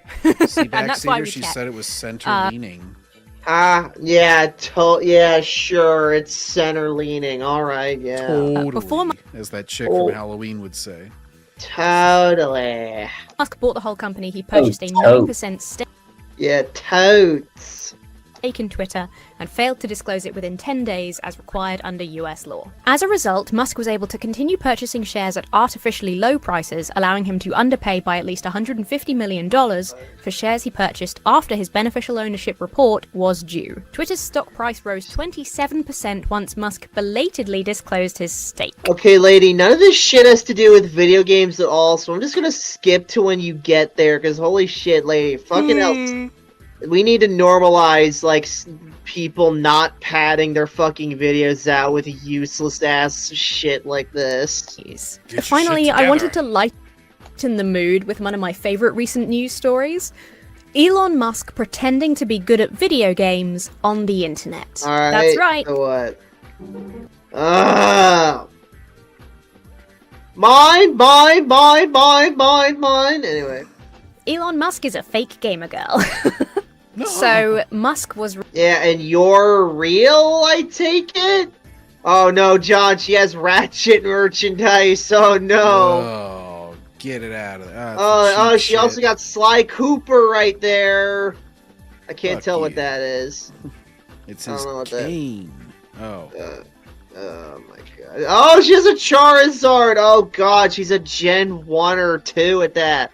Oh, and look, she has Jumanji right there. I think that's Jurassic Park right there. Yeah, it's all her fucking consumer crap, yeah. Anyway. Recently streaming online, live streaming. Shit like this bitch's background is why I keep all my merch in front of my computer, yeah. A game called Path of Exiles 2. It's an online RPG, you don't have to worry too much about the details. Musk is playing in sure to hardcore show her mode. play button in the background. Yeah. Yeah, also, yeah, it's an online RPG. I won't bother you with too much of the details. Like, I don't know, bitch, maybe you should help fill in some of the details on crap here. Which essentially means that once your character dies, it's Like, gone. and I won't bother you with the details about the video game he's cheating at, but I will bother you with all these details about him doing a Nazi salute and, like, this bullshit-ass organization wanting to sue him. Yeah, okay. Very stressful. I would never do that personally. Some people get enjoyment from the challenge. Hang on. I think I would cry. People started thinking something. Hang on. Look at this shit. Oh god, she got a fucking rainbow fucking art. Like, what is this on her shirt? Just a stripe? Just a rainbow stripe? More like a stripe. I'm not sure if it's a heart. Straight from Gremlins. Oh my god. Oh my god. So of course she's one of them alphabet, like, fucks. Probably goes to To pride. be fair, I kind of got that impression just by looking at her. The haircut, yeah, she got that dyke haircut, yeah. Thinking something was a bit sus about this when they saw that two of I mean, Musk's nothing- characters were among. Not that we're against that or anything, but I think these days you could just tell. Yeah, yeah.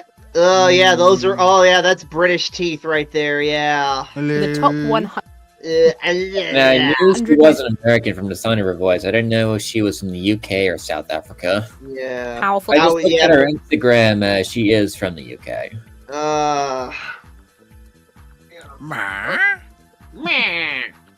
Alright, moving Powerful on. in the world. By the way. Yeah, Christ. The glasses is another big giveaway. Yeah, the glasses are all scuffed up and shit. What the hell, lady? And for context, let's just remember that this man owns several companies and is intimately involved in the running of several of them. Yeah, he is an and- obsessive workaholic. The idea that he would have to never sleep. And it seems like he may be a man that doesn't need very much sleep. Everyone Regardless, needs becoming sleep, that sweetheart. good at not just this game, but he's streamed other games in the past, becoming that good at several games like that while having a duty to his shareholders across a bunch of companies. Like, people were worried that he would not have enough time for Tesla and SpaceX when he acquired Twitter.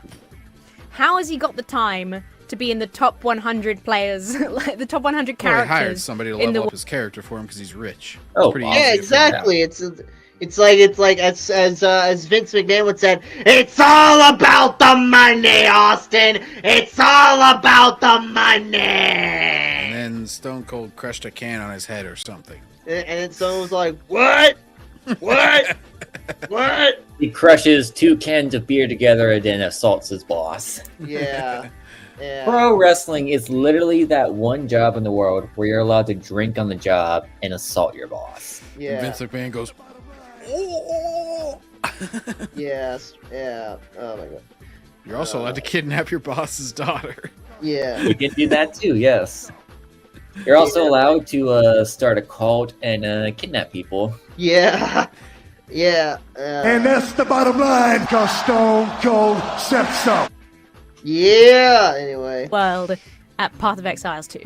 It seems a bit far-fetched. That's right, it was Diablo. Aha, get it? She said Fetch, far-fetched, far-fetched. and then she said far-fetched, and far-fetched popped up at the bottom. It's hilarious. Farfetch, you and your retarded Gretchen, fucking stop trying to celery. make fetch happen. It's not going to happen. Diablo 4. He was on Joe Rogan a while ago claiming to be one of the best Diablo 4 players in the entire world. So are you in the top 20 in the world or Yeah. top 20? Wow, in Diablo. Wow. Yeah. And as Forbes says, Oh, no, Musk we lost doesn't your have enough quarter spare man. hours in the Diablo's day. pretty The easy, dream actually. for It's me like 3 is fucking buttons. It really is, yeah. for his shareholders to pull this up as like a concern, because like I said, there were already shareholder concerns that he wouldn't have enough time for his companies when he acquired Twitter, an extra company. Twitter. Now he's Twitter. claiming to be so good he must have put hundreds of hours into these video games that he's playing.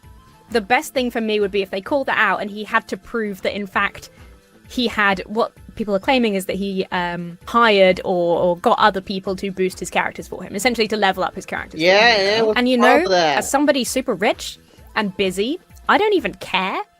If he had done that, Then why are you making a video on it? like, Because he lied whatever. about it. Whatever, man. I don't think there would be any shame in him, like, while he was live streaming, just being like, oh no, yeah, I got somebody to boost this character for me because I'm a very busy CEO. I don't think anyone would have given a shit. But pretending and sort of like acting like, no. So, okay, Imagine so being triggered over this, that he doesn't admit that he hires people to level up his character. God, that has to be like one of those pathetic things get triggered over. And apparently it's not bad that he hired someone else to play the game for him. It is bad that he's not admitting it, like, somehow.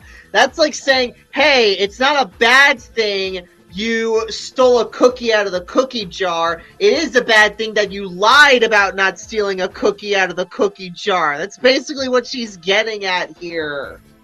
Oh my god. Fucking retards, man. How dare you? A guy called How Asmongold, dare you? who I've only encountered accidentally on this channel, and everyone thought it was very funny that I didn't know who he was, pointed out that this couldn't have been that's Cap. really That's leveling Cap. up this character. That's And Musk- Cap. I mean, come on. He's one of the most richest people in the world right now. How many times do people have to pretend to not know about somebody that they clearly know about? It's like, who actually falls for this?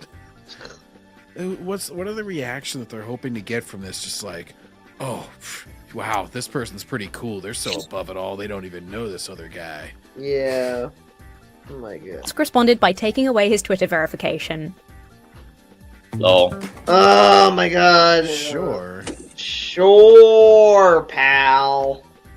Because he's a toddler who throws his toys out of the pram. I'm amazed at how... After the pram, you know I'm British because I say pram and What's the not point of cradle. owning Twitter if you can't just exercise your ultimate authority sometimes? It's pretty fun.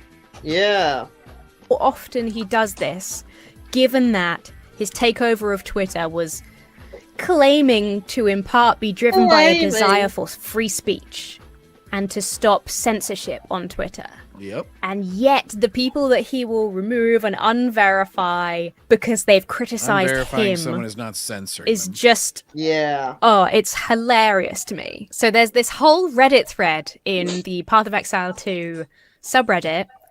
Don't worry about that if you don't use Reddit. It's just a forum for playing. You really? Oh, yeah, it's a forum. Meanwhile, it's a fucking leftist hellhole full of smelly people. Okay. Terrorist breeding ground. It literally is a terrorist breeding ground. But it's just a forum, Gav. Don't mind the bollocks. Here's Reddit. Of this game that has listed every suspicious thing about his gameplay. Elon's claims he has a soft-core character who farmed 9 citadels within the first 11 days of launch. He had the number 59 hardcore character. He has the number 21 hardcore character. He had several other At least hardcore it's not characters who hardcore. have died. Then should be That all getting just fucked by, means everybody who's not James Gunn. Yeah. As somebody who also doesn't play this game, don't worry if you don't understand that. Basically, he has some very high-ranking characters that had achieved a lot in the game. Okay, If true, one would cool. expect a decent baseline understanding of how the game works. Picking up items, entering maps, etc. Suspicious instances from Elon's stream. He does not seem to know how to use a mana flask when out of mana. Oh, I thought this was an ad for a minute here. No, it's a Diablo-style game, basically. Yeah. We got so used to the ads that we think actual parts in the videos are ads now, yeah. He does not seem to understand that you can only run connected Atlas nodes, despite the account having characters at levels which would imply he has run Is this hundreds just to you, thousands of clipping maps. the parts that this Reddit thread is talking about? Because that's going to be a real boring-ass video, lady. He picks up items in the game, or if you've never played an RPG or a computer game or whatever, you kind of get the point, right? That these are sort of basic beginner's things. Even if you played the game quite a lot, but you weren't that into it, you might not use all your keyboard macros. Okay, you might not Jordan use all the shortcuts available in the game. For someone who must have played thousands and thousands of hours to get Also, characters to that thanks, point, it just wouldn't be Cedar. possible. There's no way you could be that accomplished in the game and then manually click and drag. God, if I can't double click something into my inventory, if there's no thousands of hours, yeah, like 24 hours in a day, even if you were playing for 2 weeks straight, you wouldn't have played 1,000. a shortcut to put something into my inventory, I'm not playing the game. Like, I'm not sitting there and manually moving one item at a time. Hey man, some people just manually do stuff because they prefer to do that. Yeah, that's what I do in RPGs. I just manage it as it comes in because I play on console. We don't got them macros, lady. Yeah, like when I play Dragon Age 2, and that's a game I like to go back to because I do quite like trying out new builds in that game. When I play that game, I always manage the inventory manually myself because I don't want to accidentally put something in the junk, in the trash for the vendor, and that's actually an item that I could have used, and then I sold it, it's gone now. He seemingly struggles to understand why he cannot pick up an item when his inventory is full. Okay, so what? You know... Oh my god. Oh, now here comes the ad. Yeah, of course here comes an ad. Here comes the ads. Do. It's even making the noise to be like, no, Elon, no. No, I've never played this game in my life, and I'm looking at this going, yeah, he doesn't really know what he's doing. Or at least he has a very... Hey, so what? Why are you getting so triggered over this? I am so mad that Elon does not have an authentically built character in this video game. Oh my god, wait till she sees fucking Dad Cedar try to play video games. Holy shit. Basic appreciation of the game, which again is fine. Not being a... Why are you making us stink about it? She's so obsessed that he lied about it. Literally, yeah. On that one, fellas, I'm calling it a wrap. Gotta get up early. I'll catch up with you. Aw, shit. Alright. Aw, shit. See you there, floor man. Take care. Boy. Well, I'm gonna get through this bitch faster here now. Let's see here. She's like, oh no, Backseat, you can't do that. No! Let's try and stop me, bitch. Amazing at a video game because you're busy running multiple companies. Of course that's fine. Who would care? You already made Matt and I this both. point. Hashtag gamers. And so we were sort of talking about this, and he was kind of incredulously like, Gamer. Matt, was kind of incredulously saying, like, Most why depressed would it matter? Like, minority. you can even stream a game and have fun with it and not be the best at it. Go to twitch.tv/EmmaLittleDuck for... Oh, God. Evan, what games does she play on Twitch? Let me check again real quick. Hold up here, folks. Fact check. Emma Little Duck. Alright, according to a little bio here, She plays games badly, and she keeps up with new titles too, but weird games from the late 90s and early 2000s have her heart. What are some games she recently played? Well, it looks like she is playing some kind of a Legend of Zelda game. At least I think so. Now it looks like she's toying around with this little digital Furby. And if one of these clips is correct, she farted on stream. Ew. Like, well, how okay would the then. mic pick it up. The mic isn't by your butt. Oh my god. But some of her other recently streamed games includes the annual Ghost Town Pumpkin Festival, Escape Simulator 2, Welcome to the Dark Place, The House of Tesla. So maybe she's a secret Elon fan all along. Then there's the Anomaly Project, which Never looks heard like any of those. Sims trying to escape the wrath of a murder clown. So basically, she's like a fucking shitty gamer who can only play like fucking like Slenderman clones. More than likely, yes. She probably Oh my god, all the so free, she's like indie shit on Steam and was like, I'll just play these because then I'll just play this shovelware here, yeah. Oh my god. So who the fuck is she to be talking about like, oh, he's not a real gamer? Like, lady, honestly, what's the hardest video game you've beaten? Live examples. And it seems like a sort of combination to me of Elon Musk's personal ego, his desire to be cool and funny. He's so desperate to be cool, and that sort of combined, because he's a gamer, he likes video games, that's sort of combined with the toxic aspect of a lot of gaming, which is very, like, hardcore. Toxic! You're not a real gamer if you don't play on the hardest difficulty. You're not a real gamer if you don't have a level 100 plus character. I mean, it's true. You're doing well. Okay, not the hardest, but you're not a real gamer if you play on the easiest difficulty. There you go. There's a lot of that in sort of gaming communities, and it doesn't surprise me that Elon Musk would be the sort of person to take that in and feel like in order to keep presenting this cool, awesome gamer persona, he would have to fake being good at the game, you know? He believes his gear is lacking due to it being low level. He's unsatisfied that his gear is level 65, appearing to not understand the difference between item level and required level. This is a good one. The account he's on puts their maps in a tab called Elon's Map. If it was only a one-player account, wouldn't it just be maps? Why would you need to specify Elon's Maps? That sounds like somebody has organized that for him. Unconfirmed suspicious activity. When players have whispered his account to buy items through trade, the message defaulted to Chinese, indicating the account plays on a server that primarily speaks Chinese. Also, allegedly, the names of... Listen off the rest of this bullshit here. Let me skip to when she actually, like... hang on here. Let's skip to this part here. Skip ahead a little. He had equipped items. Oh my fucking god! Steals moments from our lives.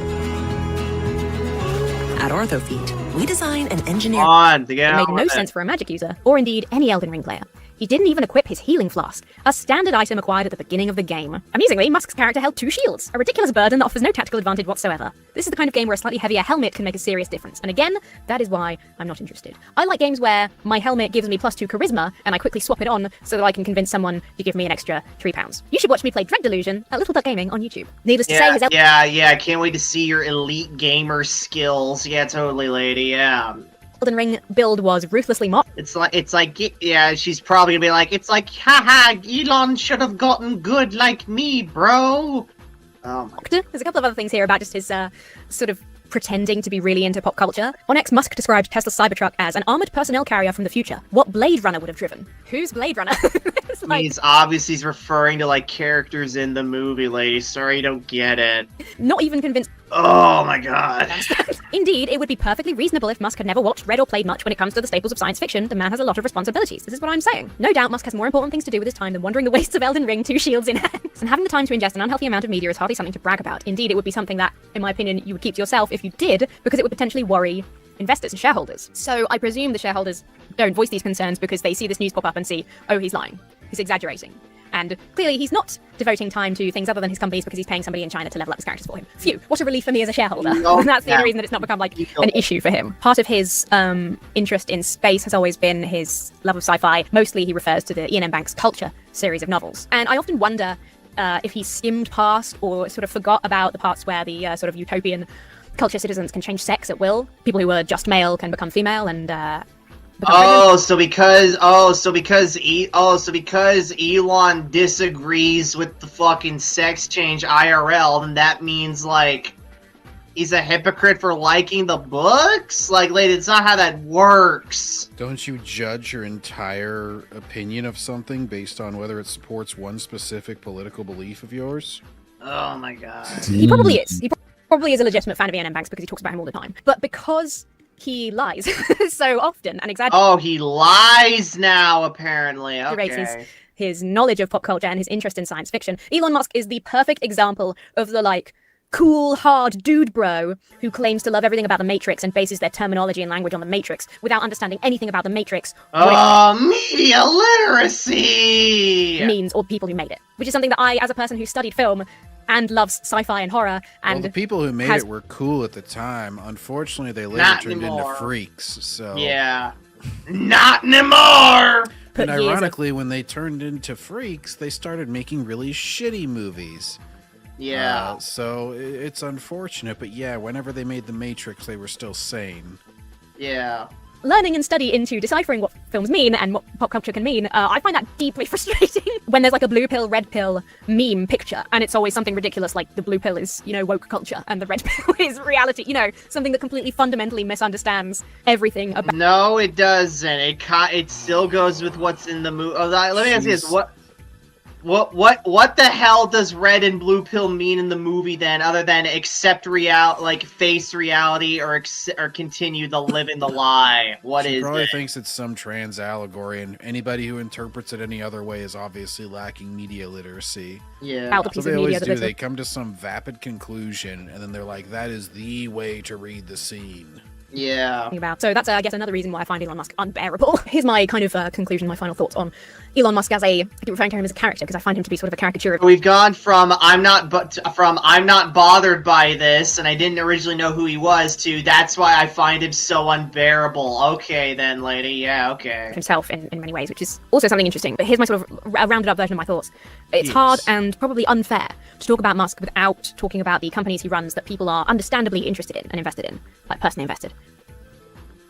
Also, is she wearing an undershirt over this shirt? Like, lady, you're already wearing a goddamn sweater. You don't need a fucking undershirt. In his companies, because his own poisonous egomania is the lifeblood pulsing through them, or at least seems to be. And he works very hard to keep up that appearance that, despite not starting Tesla, things like Tesla and SpaceX and Twitter even now, X rather, wouldn't be. They wouldn't succeed if it weren't for him. That's an appearance that he tries to uphold, right? It must be so disappointing and embarrassing for a person who was a fan of what Musk at least seemed to be in the past, right? An environmentalist doing great work in normalizing and even making cool electric vehicles. Bringing that more into the mainstream. Being a big sci-fi nerd and a gamer. Hey man, like I said, I like Ian Banks too. Being a sci-fi nerd youth. I don't even know who the fuck Ian Banks is, but I'm willing to bet she's never heard of him until this fucking video she decided to make. Stars, and dreamed of exploring up there, and then founded a company, SpaceX, that is genuinely doing and accomplishing really great things for spaceflight. In my ideal world, you should be able to separate the enjoyment and support of those companies from whoever sits in the big chair. But because these projects are all helmed by an egotistical monster, with no consistent or acceptable ethics. No, that's just me. No, that's just his hyper autism. Can't. He has lied. removed I don't think you understand what a monster he is, Backseater. He lied about leveling up a video game character.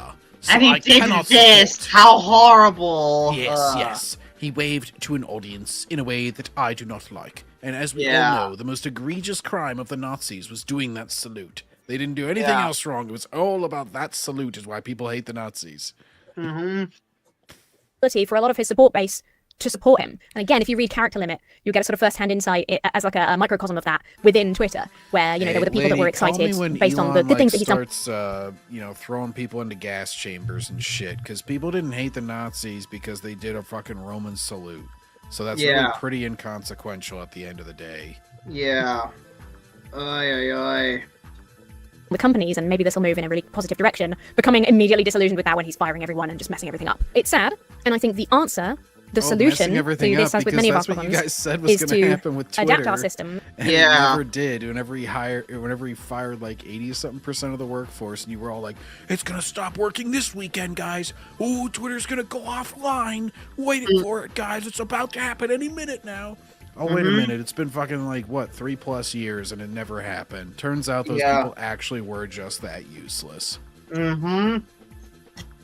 individuals so that one person is not able to acquire that much wealth and power so as to become the head of all of these companies surrounded by yes men who just do whatever he says and allow him to do whatever he wants, even when it's destructive to not just the company but society. Or we fire him and his fellow billionaires via rocket into the sun. That's just a backup plan. I'm just throwing that out there. Thank you so much for listening. Leave your thoughts down below. I know this. Oh my god, that sucked. She's not even really done yet. She's still going. Fuck, I'm cutting her off. My Patreon now. Also, that face is going on the thumbnail right there. Haven't had a whole lot. Haven't had. She's like this. How dare you? This is the face someone makes after watching one of her videos. Like, the hell did I just watch? Yeah. Oh my gosh. Okay, guys, final thoughts on this fucking video. She sounds like Hermione Granger. Yeah. In a very bad sort of way. Except a stupid her. She's like Hermione Granger if she were dropped on her head as a kid. Yeah. John. If she was exactly like her actress. Yeah. Yes. John, final thoughts. She made an entire video, basically to cover a story that everybody had already heard about, and she didn't spend any time talking about the subject of the video. It's kind of a micro ant review. Yeah. Yeah. We like.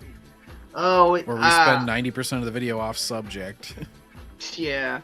Oh. Anyway, all right, guys. I don't know about you, but I'm about to peace out here. So if you guys enjoyed the stream, please give it a thumbs up, comment below your thoughts on streams, subscribe to more streams like this, and we'll see you guys next time in the backseat. Take care! Peace.